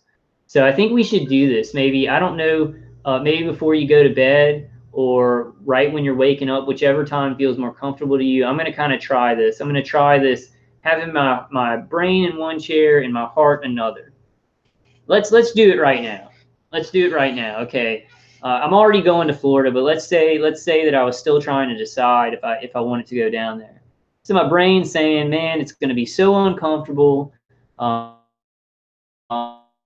going to be getting hit with microwaves. I think my niece and my nephew, like, not because people talk behind my back, my family, but people do talk about what's going on with me. And I think they probably heard some things and they think I'm mentally ill. So they're going to be looking at me a certain way when I kind of want to be a father figure and teach them stuff. And, that's uncomfortable right there. I'm not going to be able to wear all my defenses all day long. So, but these are just examples of what my brain is saying, right? All these negative things. So what does my heart say? It doesn't matter. None of that stuff matters. You're going to have fun times when you're there. You love your family. You're going to get to eat good food and hang out with them and have some laughs, even though you're horribly tortured. So my heart's saying all this positive stuff, right? When my brain is saying all this negative stuff. My brain says some kind of positive stuff too. But I'm going to go with my heart on that one. And even though maybe my heart is a little bit naive, right? Maybe sometimes my heart says some stuff that doesn't work out. And there's some bad situations or something. It's going to be right about a really big percentage of those things. We start that cycle. If we start that cycle, I think we'll start to see some changes in our lives. And remember, guys, I'm not saying this stuff about the heart to say this is the number one primary solution to stopping this program and fixing our lives, right? There's many tools that we need to use. But this, it just seems like actually my heart, the neurons in my heart are looking at this information and saying, Eureka, Eureka. This is something that I've used to survive through this targeting for so long, not to get bitter and to be done, right? To get bitter and say, I hate the world and I'm always going to be bitter and screw it and everybody sucks. I use my heart and it does fight back. The heart does fight back. I think the heart fights back more strongly than the brain. What often blows people's minds is the head saying what seems to be rational arguments that keep the emotions churning. But the heart's wisdom is so clear and releasing and simply feels right. Feels right. In comparing what they wrote in number 1 and number 5, people often find the heart more intelligent, the mind more emotional and irrational. And for us guys, as targeted individuals, that's going to be exponentially true because our mind's being messed with the remote neural manipulation. So I feel like this is a tool. We stop. And I'm just going to go ahead and make a metaphor. Like, my heart's kind of like my grandma on my dad's side. She was a spiritual woman. She saw the best in everything. And she said, just smile at those people. You don't know them. She said, you don't know those people. Just smile at them. That would have solved a lot of problems because I got into it with some of the people workplace mobbing me. I tried to get some of them back. I tried to do stuff, to their. I didn't do anything really bad, but I kind of, I puffed out my chest and gave some of them a piece of my mind, which just made things worse, right? It made the targeting worse. If I would have just smiled at them, shown them what a good person I am because I'm a good person. You guys in chat are good people. You guys watching this video are good people. I know if you're a target individual that you're a good person. I know it. I know it. I know there's some people with problems and stuff that are targeted, but I've only met really good people in the targeting. And it's true. It's actually true. It's not something I'm just saying to blow some smoke. So I have made letting my heart talk to my brain a way of life because it's much more effective and offers flow, ease, and clarity for me. Whenever I need to, I shift my focus to the heart and ask its guidance. Recently, my mind was wanting to rush ahead and call somebody about an issue there was a deadline for. I got into heart coherence to grasp a deeper connection to the issue. My heart intuition was clear. Don't call now or I will be reacting out of fear. So glad I waited until I was neutral and calm. The results I get from decisions I make in my heart coherent state keep confirming the effectiveness of freeze framing for me. Later, I hear more and more people across different disciplines and walks of life talking about the heart.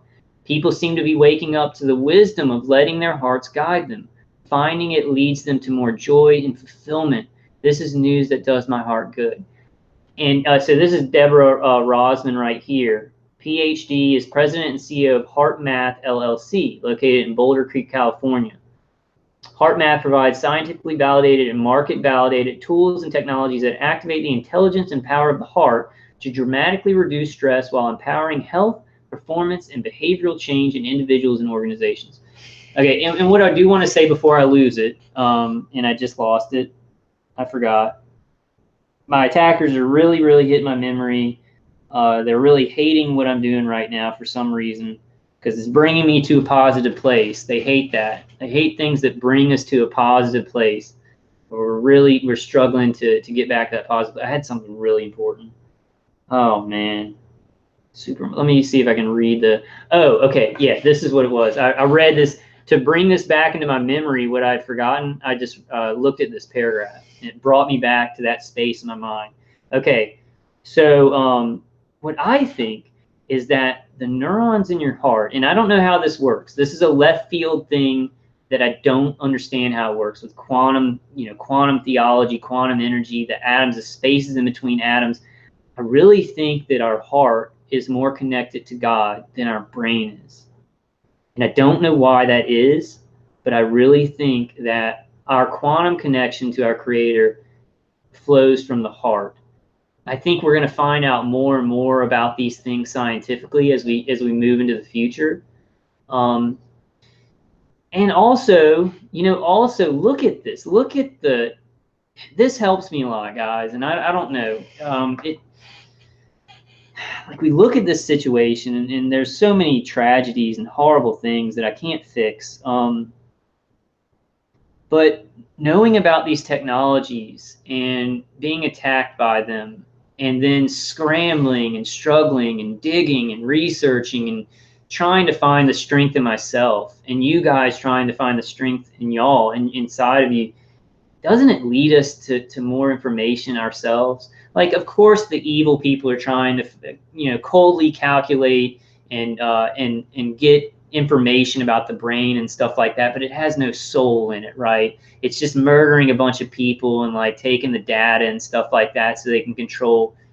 How much information can we figure out? Like if we really, really dig, how many new things can we really figure out and bring to the world about what we're experiencing, the strengths that when it's like our mind is completely being, raped and psychically driven to some things, we start using our heart. We start using the neurons in our heart. We start doing these techniques, finding some things. We find these wonderful things that we can pass on to other people, even if they aren't extremely hard targeted like we are. But that's great. That is the first time I read it. I didn't read it before I did the video. It's really great. Let me read this. Dr. Rosman has been a psychologist in research and practice, entrepreneur and business executive for over 30 years. She was founding executive director of the Institute of HeartMath and now serves on the Institute's Scientific Advisory Board and Global Coherence Initiative Steering Committee. She is co-author with HeartMath founder Doc Childre of the Transforming series of books, New Harbinger Publications, Transforming Anger, Transforming Stress, Transforming Anxiety, and Transforming Depression. She is a key spokesperson on heart intelligence and the role of the heart in stress management, performance, and wellness. And that kind of goes into what I'm saying that I don't understand a lot about. I'd like to get some people on my channel that really understand transmuting negative energy, energy work. And I can already think of a couple of people that really know energy work very well. And I'll tell you this, guys, like when I first heard about energy work, right? Because I'm a spiritual guy. I love God. I have faith that Jesus Christ is the Son of God. But when I hear people saying they're doing energy work and stuff like that, I was more like, that's hokey. We need to find more practical things. We need to find more practical things to, you know, stop these frequencies, to, you know, passive shielding and things like that, things to interfere with what they're doing to our nervous system. I was like, energy work, that's just that's imagination, right?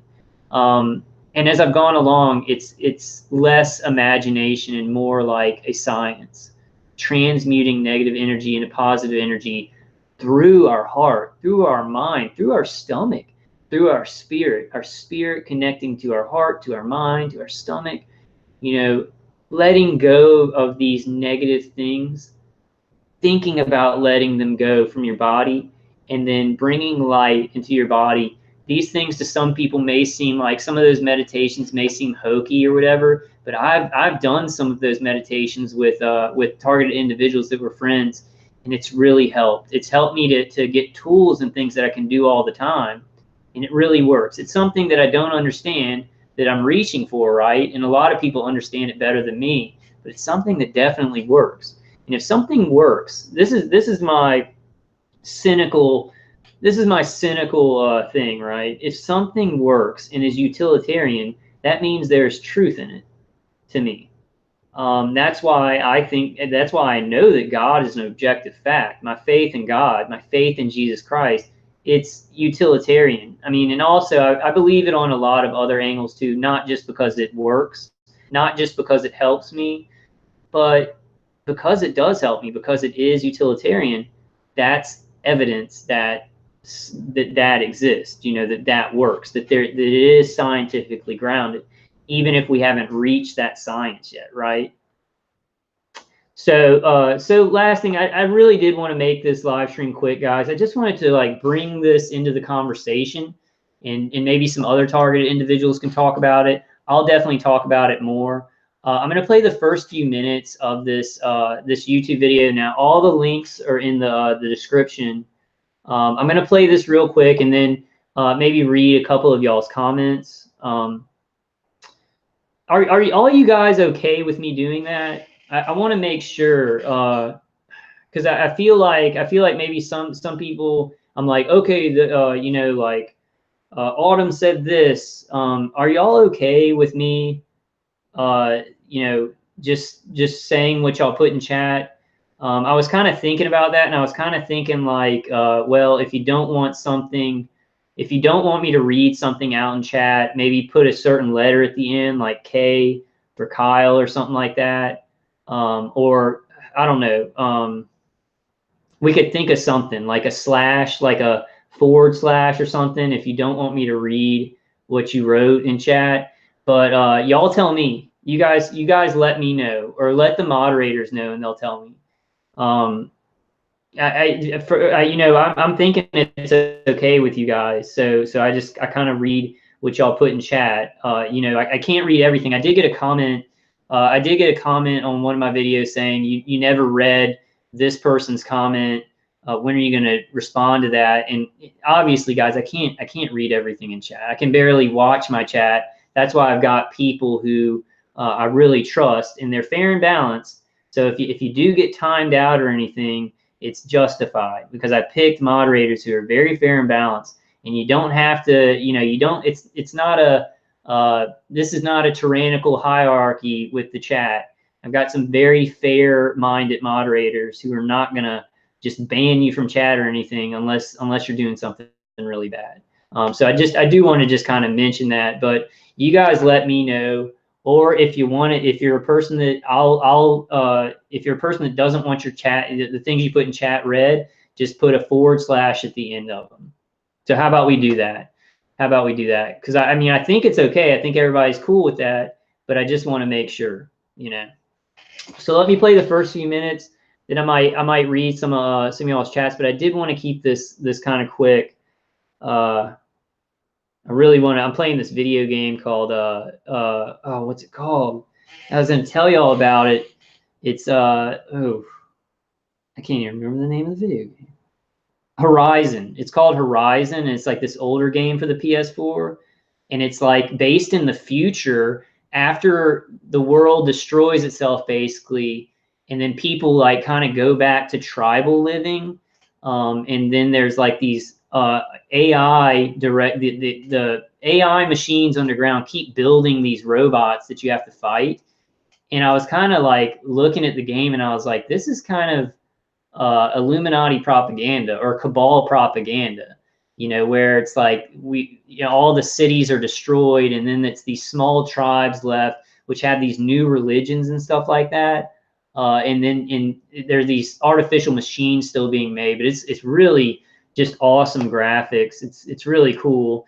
I'm not taking anything like, oh, I believe with the cabal, the master plan or anything. So I guess it's not negative. But it calms me down to play it. But let me play a couple minutes of this, guys. A heart transplant is a life-changing event. The world is now my oyster, from the bottom to the top. But for a few, it brings much more. I absolutely do not believe for a second that a heart is just a pump. Little by little. Okay, guys, cool, man. Yeah, I thought everybody was cool with it. I just wanted to make sure, and then I'll kind of just let people know, because I think some people, they just may be like pretty hyper vigilant, and they just want to come into a chat. And I want everybody to be able to talk to everybody in chat. Just do a / if you don't want me to read your chat from now on, you know. Or is that something that's used very commonly? Badger Report says, what in the world is that, a heart? Yeah, I was gonna not play the beginning of it because it actually shows like a heart surgery. So Autumn says, I fight too. Gene, I fight too, but it's like I'm dealing with 30 of them at the same time. I hurt them with loud frequencies, blockers. Yeah. They may just be making it feel like that though. I mean, I may talk about that on a video because it sometimes it feels like there's 10 people on the remote platform, but it's really like 1 or 2. But it's hard to tell. That's like what I was talking about at the beginning. This stuff messes with our perception so much, and we don't realize how much our perceptions drive what we think is true. But that's what one of the purposes of this program is perception management. It's to do something to our body, our nervous system, our brain, and what we're hearing from like V2K to make it seem like something that it may not be. Yeah. So Barefoot Sun Gator says, Kyle, what I've had a really hard time understanding is how they can do this to us when there are universal laws about free will. How are they allowed to break those laws? Especially once we know. There's evil. There's always been evil, Barefoot Sun Gazer. There's always been people that try and control and murder other people. I think when we're young, we don't know that. But there's always been this kind of stuff. There's always evil people trying to get around the Geneva Convention, trying to get around these good laws that are made to kind of force people to be good and force people to be free. I know that sounds ridiculous, but our forefathers were very intelligent and they knew that a lot of people are very compliant, but they wrote the Constitution, the Bill of Rights, and laws to make sure that the people who it was a natural proclivity to be free and unique would be protected, and that the people who were just compliant and would go along with anything, that they were forced to respect that freedom, right? And so we're just hitting a time where the technology and everything has been gathered by very bad people. And I don't, Barefoot Sun Gazer, I don't know if they are allowed. They're going to deal with karma. They're going to deal with God. Like if you're killing just to kill or raping just to rape, you're going to, you're going to get, it may not be on this earth, they may get away. I hope they don't get away with it. I kind of get to a point though, maybe some of you guys maybe don't understand because you haven't been going through this for so long, but I really don't care if my attackers go jump off a cliff or live forever. I want us to do good. I want us to have victory in our lives. I want to focus on us, because if we focus on these evil scumbags all the time, and we have to sometimes, But if we give them that, then they're taking stuff initially, and then we're giving them stuff, right? So I really don't care if they die today or live forever. Gerald, hey Gerald Namgal. Tapping emotional freedom technique might be worth looking into. It hits energy points on the body. I've been trying it, and right away I feel a good energy usually. A former Satanist who has denounced it recommended it. Maybe he was sharing insider info for people to fight the energy war. People can Google Mercola emotional freedom technique for a good demo. Okay, thanks, man. So TG, you said, is Vulcan Kyle? Yeah, I'm Kyle. My name's Kyle Sladen. My name's Kyle Sladen, Kyle, and then my last name is Sladen, Slaydon. So John Marie says, it's good to let off steam since they torture us. Turnabout is fair play. Yeah. And if you are going to be negative to your attackers and you're going to it's hard for some of us though, because we're such good people. And even though if our anger is justified, it still ends up affecting us in a negative way. We're like, oh, I wish I wouldn't have done that or something, even if it was very, very righteous anger. I deal with that. So if you are gonna kind of push back a little bit, and I'm not saying do anything violent, but if you're gonna give your attackers a piece of your mind, just make sure you're in a place where you're not gonna feel bad about it. Don't feel bad about it afterwards. Be like, because they're murdering us. So you can say anything you want to them. That's kind of the thing that I'm coming to, is they're so evil that I don't even want to hate them. I don't want to do anything with them because if I focus on that, I can't focus on fighting this on a higher level, right? Fighting this on a higher spiritual level and fighting it on a higher, taking action on a higher level in our communities, in our different countries, and really letting people know this is happening to really strike at the program. If we spend all of our time dealing with gang stalkers and dealing with our attackers, that's kind of what our attackers and our gang stalkers want. But you got to go with your heart. You got to go with what you think is going to stop this. Don't listen to anybody else, or listen to people, see what their advice is. If it doesn't work for you at this point in time, because we're all in these different phases of this, right? Then do what you feel is right. Don't look. I guess my point is, don't look for somebody else to fix it for you or to give you the perfect advice. You got to take action. You got to take action, and then on a bigger level, we're all going to work at taking this program down. Yeah, the drunk ninja says, yes, they make you feel it's like 5 voices. Yeah, definitely.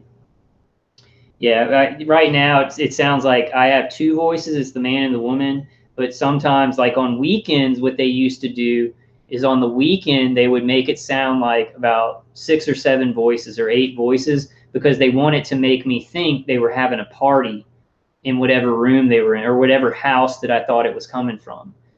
So if psychologically you're thinking, oh, a bunch of people come in there at certain times, then they're gonna go with that thought. They're gonna know what you're thinking, that you think on certain days or on the weekend people come in there, a lot of them, and then they're gonna make sure that they make that happen with the V2K.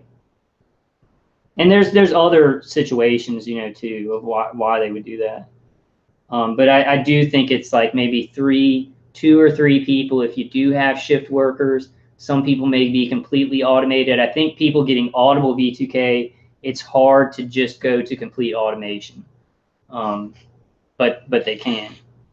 So Barefoot Sungazer says, because I know that they supposedly have to tell us in movies and stuff with predictive programming, but how can they do this on such a grand level? I don't know, Barefoot Sungazer. It is happening on a grand level, and they do let us know in movies and stuff. But I'm telling you guys, like I'm really, the Spider-Man movie, it was showing the bad guy is this guy who uses deception and holograms and mind control and all these things. It's showing the bad guy. Peter Parker, Spider-Man's the good guy, and he does what's right and everything. And I know there's some programming and stuff in there. There's some predictive programming and stuff. But it seems like there are some voices, producers, directors, writers that are writing some truths in there to help people. But I know, but I know there's a lot of predictive programming, and they kind of, before 9/11, there was a lot of predictive programming about this mind control. About, there's the movie. There's so many movies about mind control. There's that movie where the guy has the chip on the back of his neck and stuff. So they are doing that, but I think it's not karmically relieving. Like, they think if they tell us in a lie that it relieves that karmically. And I think that's a delusion on the evil people side. I think that a lot of their beliefs don't think that they have this. They have some knowledge, right? They have some hidden knowledge, but some of the things they think are brainwashing. And it's really a lie and a deception that somebody has told them that hurts them. That's not really true, right? Because they're not relieving any of their karma by kind of putting something in a movie and doing it, and then doing it to us, and, oh, we didn't know about it. That's not releasing karma. That doesn't make it all okay. That's a lie if they think that it does. Man, you got me. I don't, it's been planned for a long time, Barefoot Sungazer. And then this technology, I think a lot of people that are like, we're in the cabal, they've known that this kind of technology was going to come about someday through some kind of means, be it demonic, be it other dimensional. Left field stuff, right? It's left field stuff that I can't prove.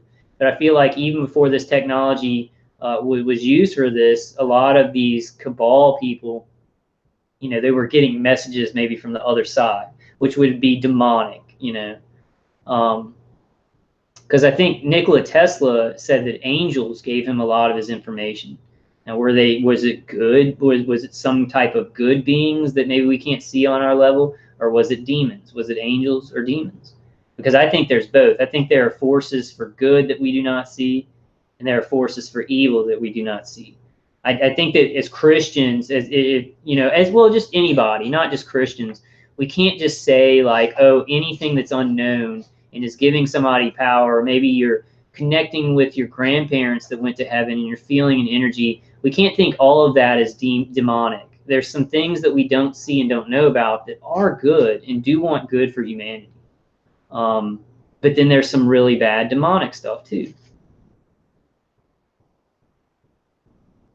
Badger Report says my 5th great grandfather was a founding father. Yeah, you were telling me about that, man. Drunk Ninja says, how did the Nazis break the law? They just did it till they got caught. Yep. That and it's when the world knew about it, Drunk Ninja. The world had to know about it.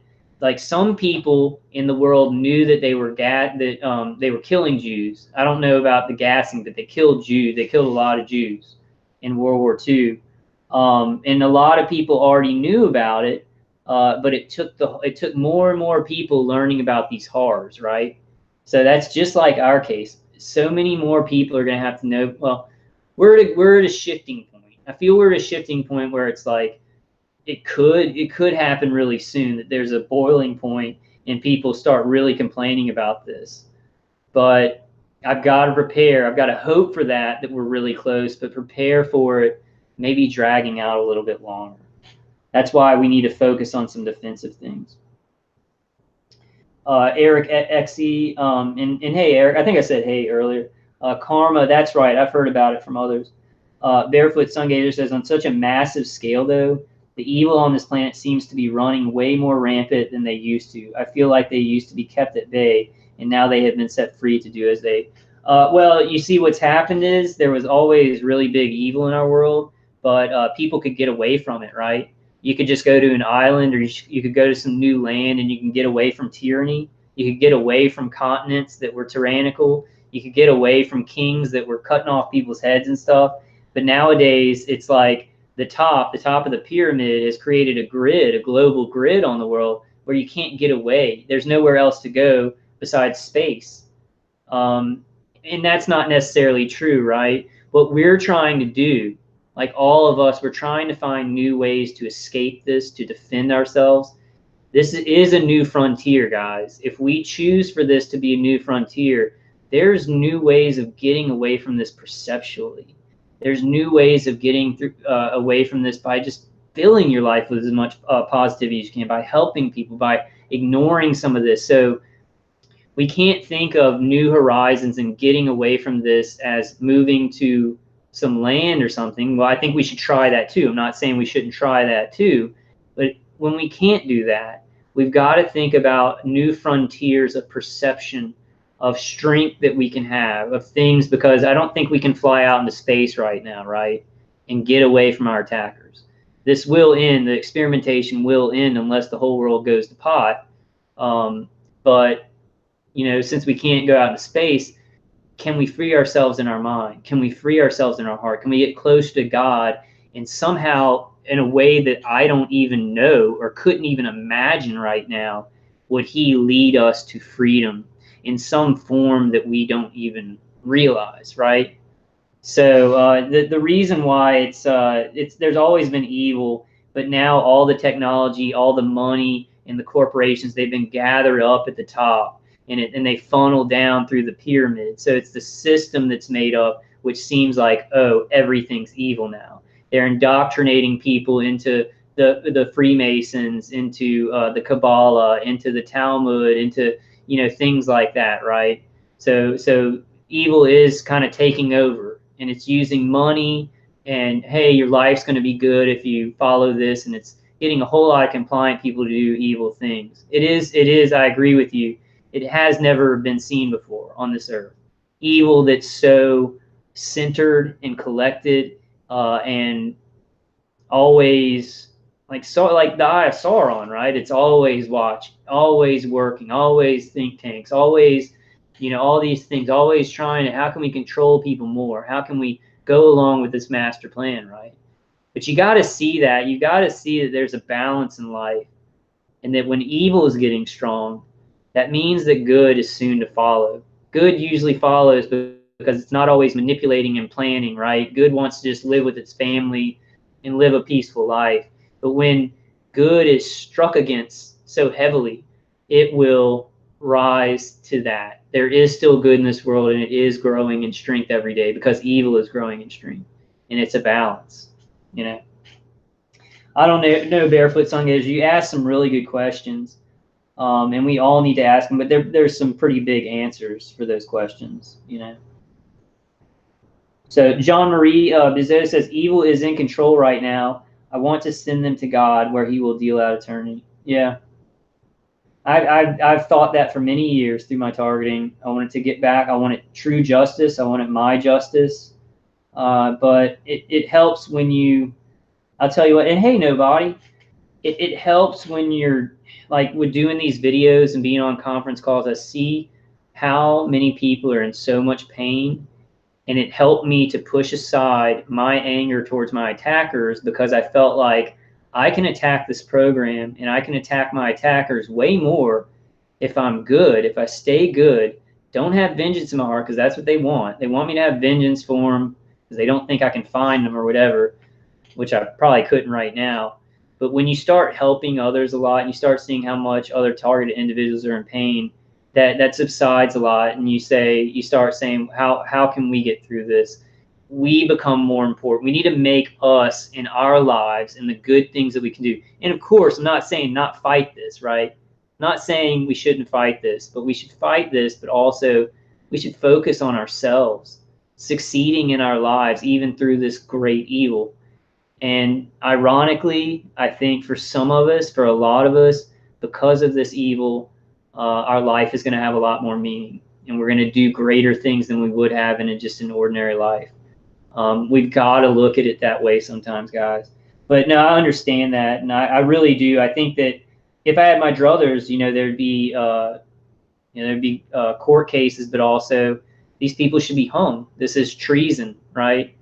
But if I, like, you know, because at one time I was like, I'm going to find y'all. I'm going to find y'all after this is over, or, you know, I'm gonna look up the contractor and find out who was assigned to me.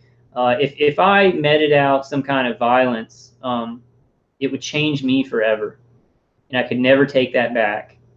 And it wouldn't allow me to do the great things for great people that are in pain, because I would have kind of gone over that line, you know. I don't know. I don't know. Everybody's got to make their own decisions. Definitely don't go out and shoot people. That's bottom line there. Don't go out and do violence. Right now, we need peaceful protests. We need getting this information out. We need to show how good we are. We're moral people, and if we can show that to people, it can turn them against that program. If they can see that we're good people and we're being unjustly persecuted and tortured, right? Okay. I don't want to make some of y'all. I'll do it on the next live stream. I'll make some of you guys moderators. I'm on my tablet.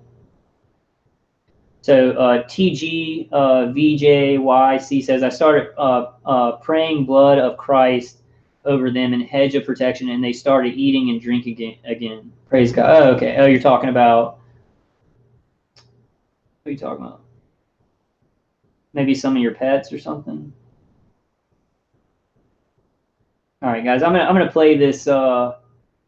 Hey, Richard, man, we were talking about you earlier because I was talking about the vagus nerve. Okay, so let's read what Richard put in.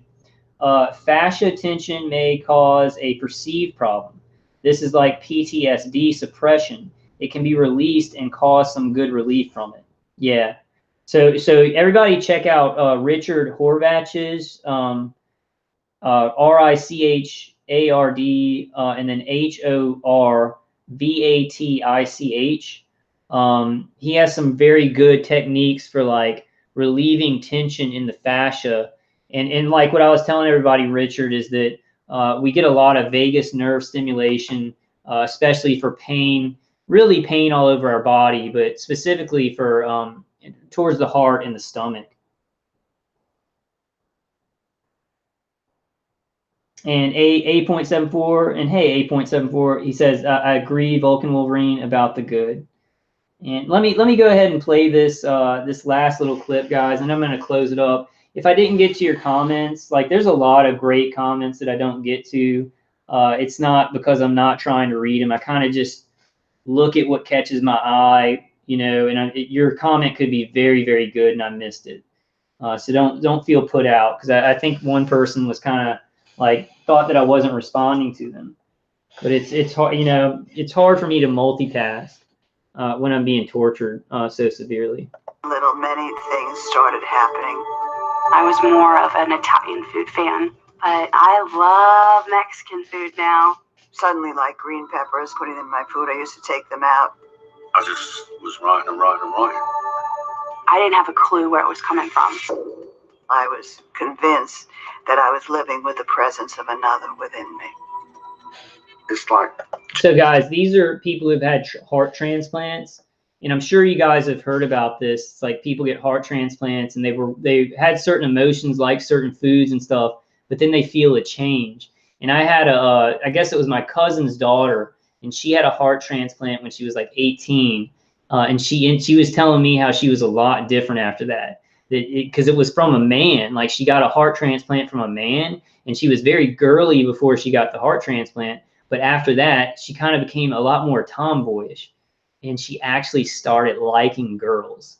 You know, and that's how she was and she passed away. She passed away because the heart transplant only lasts like 10 years. Maybe it was longer than that, but there's like a kind of they know when they get a heart transplant, it's not just going to last like a normal lifespan. I don't know if they've changed. I don't know if they found ways to actually make it last the whole lifespan, but for her, there was a certain amount of time where they knew that the heart wasn't going to work with her in her body anymore. But yeah. two people in one body. Is it possible that a new heart could bring with it the memories of a donor? This idea of a sentient, remembering, connecting heart is one of the most radical scientific concepts to come along in a very long time, and it changes everything. With strict codes of confidentiality in place at the hospital, it was impossible for Claire to have known these details about her donor. So where could these memories have come from? And I want to tell you guys, because I know I say some things that probably a lot of you guys, you're in a certain point in your targeting where you're like, dude, this guy's nuts. Like when I say like, I don't care if my attackers die today or live forever. you know, that changes sometimes, right? I'm in certain situations sometimes where I'm like, man, I want y'all dead. You know, I want these attackers dead. You know, I want to pull the lever. But I find that when I am in that right place of not focusing on them, focusing on y'all, focusing on my family, focusing on making myself better, making myself feel better, moving towards those things that seem impossible when you're being targeted, I do better. I do a lot better. And I actually I'll have better communication and relationships with non-gang stalking people because they feel that energy, right? I'm going to be doing some videos because this is a very important thing. Our attackers mess with our energy, and they make us, you know, pretty much not only just inject negative energy, but they abuse us and torture us, and that creates negativity. And then people feel that negative energy, right? And they respond to that. So that's why it's so important to raise your vibrations and do as much as you can to defend from a lot of this remote neural manipulation. It's really, really making, like, I've never in my life felt negative emotions. Like, before I knew I was targeted, I felt a little bit like jealousy sometimes, or fear, those negative emotions, you know. But I have never, like, you know, during this remote neural manipulation, I've never felt those more. And they're artificial, but they're going for so long that you start feeling these negative emotions that aren't really you. Now, if you really focus on wanting justice, you know, to do some harm to your attackers or something like that, and don't, like, see, I have to say this on my video. I have to put, do not go out and do violence. Do not. You know, we may be doing some things out of the box, but it's not going to work. They have superior weapons, and they would just make it look like you're the bad guy. And we've got to find a way so people know that we're the good people. And there's ways that we can do this without violence. Hopefully but you know, I do hope that our attackers get justice, but I'm just saying it perpetuates a negative cycle, that it's harder for you to pull yourself up and do the things that you need to do when you're focused on vengeance. So that's an adaptive thing in me. Some of it, my attackers mess with my brain. They mess with, you know, like the bull, like Jose Delgado and that bull. They mess with me and make me more passive sometimes, because I think they realize I'm making videos, and they want other targeted individuals who are just being targeted to look at me and say, like, oh, well, he's so passive about that. He doesn't want to, you know, hurt his attackers and stuff like that. So I think they do that on purpose sometimes. But some of it is adaptation, survival, you know, focusing on the right things, right? Energy goes where, what's the saying, guys? Somebody write it in chat, but it's like, energy goes where focus flows. No, energy flows where focus goes. Focus flows where energy goes. Something like that. But it really does, that really does, that's really true. It's a really true statement. But just that, you know, I don't know. It's just when you're so many years into this, and you see how, like, we have made breakthroughs with awareness and things like that, and the things about, like, targeted individuals going out and trying to hurt their attackers, like Myron May or Aaron Alexis and many others that went out and did violence. That's not good for us. That's not good for the TI community, because people are going to think that we were just already violent, right? So we've got to think about that. How do we protect each other? Like, how do we really fight? Because this is a new fight, right? This isn't just like a boxing match where we can just, you know, oh man, I'm going to beat them up or something like that. We've got to be very, very cunning. We've got to be very cunning, and there's always a better way than violence. And also, I think is another problem is a lot of targeted individuals like, oh, I know it's this person. I know it's this person doing it to me. And I'm not trying to criticize anybody, but I'm just saying, in my situation, I thought it was a guy next door to me, and he wasn't doing the 24-hour-a-day remote neural manipulation and stuff. So I was wrong about that, and I'd really, you know, crossed my mind, like, I need to go and have a fist fight with this guy. But if I would have, he wouldn't have been. I would have just looked like a dummy, because he wasn't really doing it. So we've also got to think about that too. We got to be very sure, and these weapons are pretty sophisticated, can make the nervous system feel things where you're pretty sure about something, but it might not be that, right? Professor Paul Pearsall is a cardioneurologist from the University of Honolulu. He first encountered stories like Claire's whilst recovering in hospital from a bone marrow transplant. I had a bone marrow transplant for stage 4 cancer in the very early 80s. And I was on the transplant unit. And we would sit down at night, all of us who were dying, and most of us were, and talk about things. And the heart transplant recipients were reporting receiving the memories, feelings, food preferences, fears, musical preferences of their donor. One woman who got the heart of a boxer was the most quiet, demure, easygoing woman. Hated violence. Left the room when her husband would watch football. Got this heart of the boxer. Now she watches football and yells and swears and punches and everything. So that's when I started hearing all these remarkable stories. And I started to collect every single one I could. Could the transplanted heart be bringing with it some kind of information from its previous owner? We know that the heart is a hugely energetic organ and is in constant communication with the brain. 40,000 neurons, or nerve cells in the heart, communicate up to the brain. Does anybody know how many neurons the brain has? Is it like trillions? It's like 40,000 in the heart. Is it trillions in the brain? Hormones from the heart travel in our bloodstream, and every time the heart beats, it creates a pulse wave. But most impressive of all is our heart's magnetic energy, 5,000 times more powerful than the brain. It can be measured up to 6 feet away from our bodies.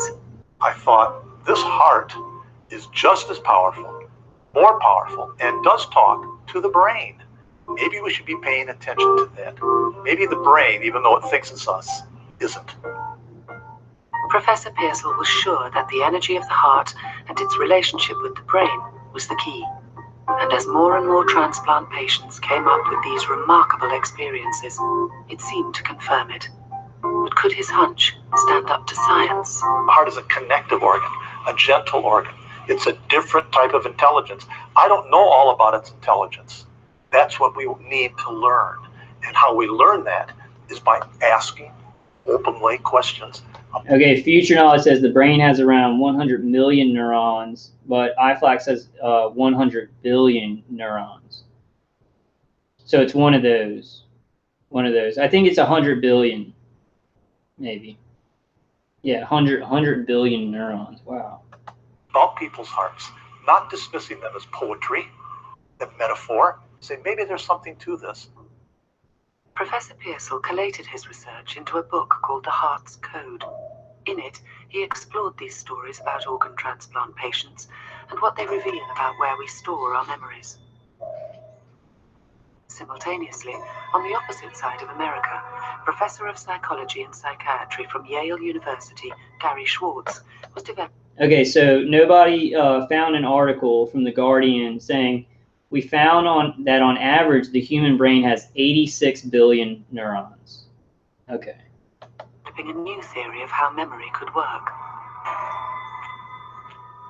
I was studying how feedback mechanisms are involved in learning.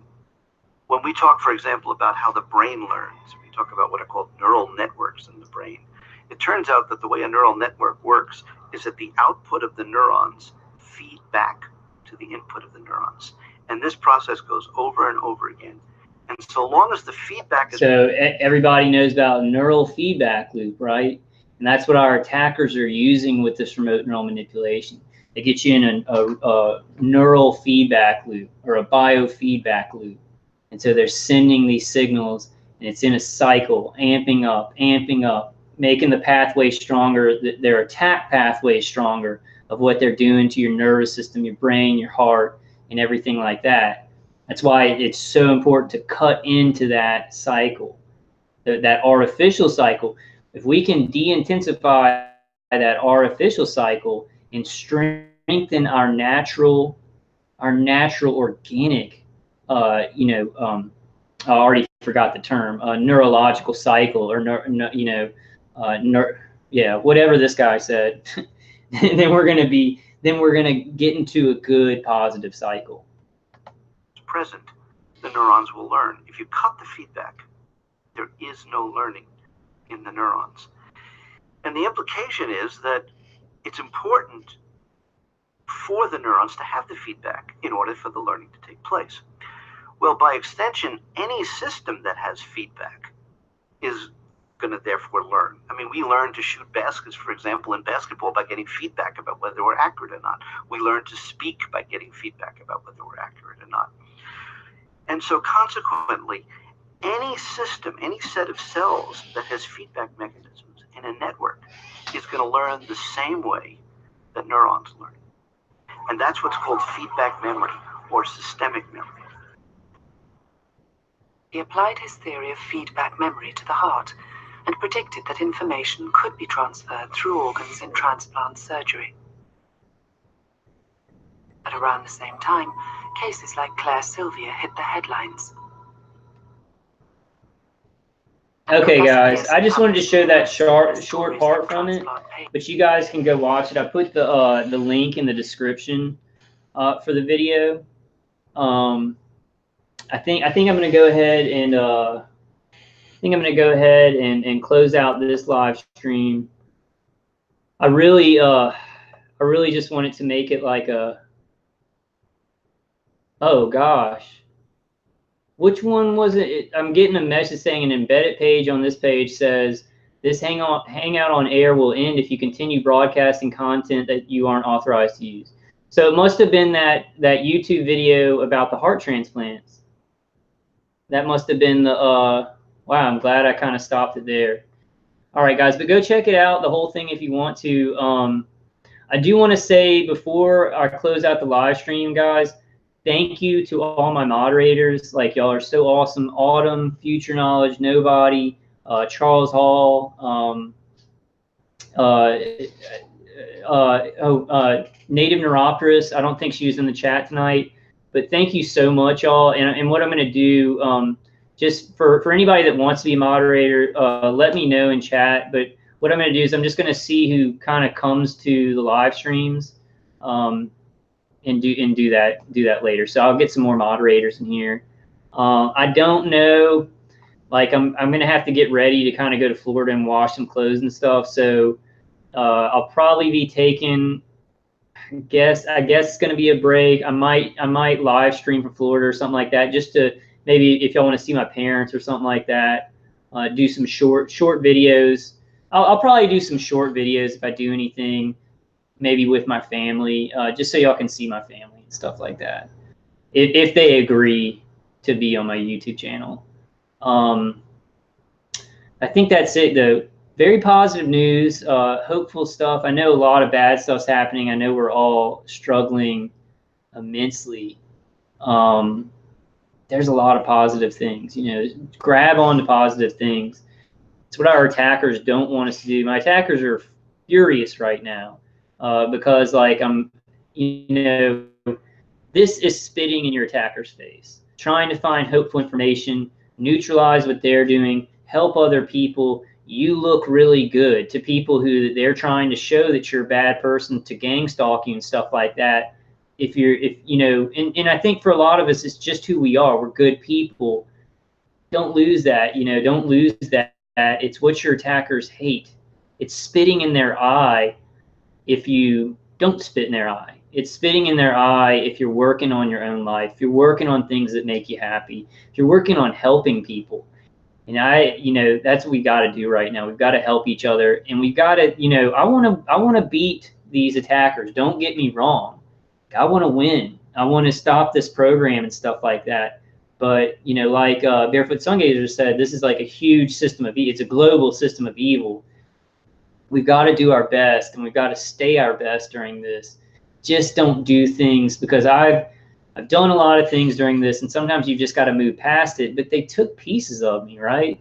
Like my attackers were already taking pieces of me, but then me reacting with such hate to them, even though it was justified, even though it was righteous. And I'm not saying don't try and defend your life. We're trying to defend our lives against these people. But this is a little bit different than somebody standing in front of us with a gun. You should knock that person down, or if they're going to shoot you, you should defend your life. We're getting killed slowly by these things. We're going to have to be very clever and very cunning to use mechanisms in the system, to work outside of the system, do a lot of different things with awareness to get out of that. And that's how we're going to fight it. Shane Gibbs was saying just as much. He was like, don't go out and do violence. It's just going to make it worse. People will just false flag you. Look at how they're false flagging us for being peaceful people that didn't do anything, right? So if you do something violent, how easy it is to false flag you and get everybody just thinking you are some crazy person. And I don't want that for any of us. We need to be vindicated. We need to be vindicated. People need to know how good we are, and we need to keep fighting this and find a way to do this that's not just the instinctual human thing when you're being hurt, is to lash out, right? Because that's what they're expecting from us. Let's do the unexpected. Or if we can't sometimes, we can't sometimes. Be patient, and we'll wait till you find an opening so that you can do the unexpected. All right, guys, I love it. Let's see. Any last comments? Autumn says, thank you very much, Kyle. God bless us all. Yes, Autumn, and thank you so much. You're so awesome. You do a great job moderating, and you're just a joy. Go check out Autumn's channel, everybody. I'm really sorry that like your V2K and your attacks are so bad. I really do want to just fix this for all of us, fix this for you guys.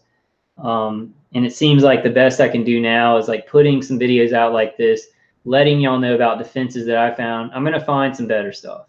Like I'm going to find some better stuff, and I'm going to work on my individual path of like a doctor. And actually, I guess I don't want to really say this because my mom was saying to me, she said, I've got some things and I'm going to try and help you out with this. So she's being targeted and doesn't know it. So I'm scared that if she's going to try and help me with a lawyer or something like that, that they're going to attack her harder. But it's like, yeah, I mean, if I can get a lawyer and fight this thing, sue the hell out of the DOD, sue the hell out of Ochsner, the hospital where I think that I got the non-consensual implant, I want to sue. We are owed. I know that above all else, we're owed millions of dollars. We're really owed, trillions of dollars, but we're owed at least a couple $1 million for taking this so many years of our life away.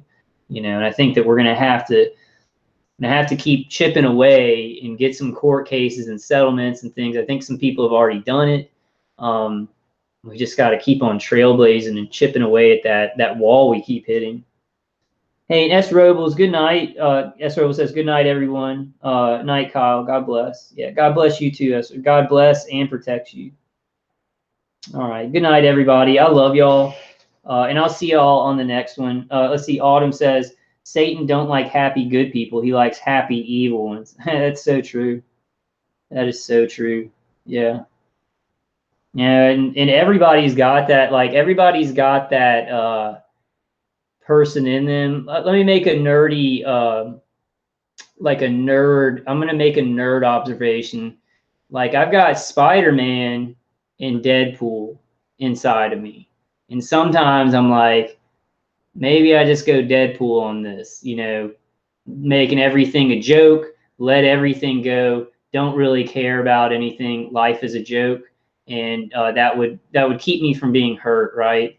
But it's kind of like that person you have inside of you that's trying to protect you. It's the side of your personality is trying to protect you. But I would really recommend, if some of you guys feel that way, and I'm not talking about any kind of schizophrenic split or anything like that, but there's just a side of you that wants to protect you at all costs and doesn't really care about anybody. Then there's a person that's really loving and caring.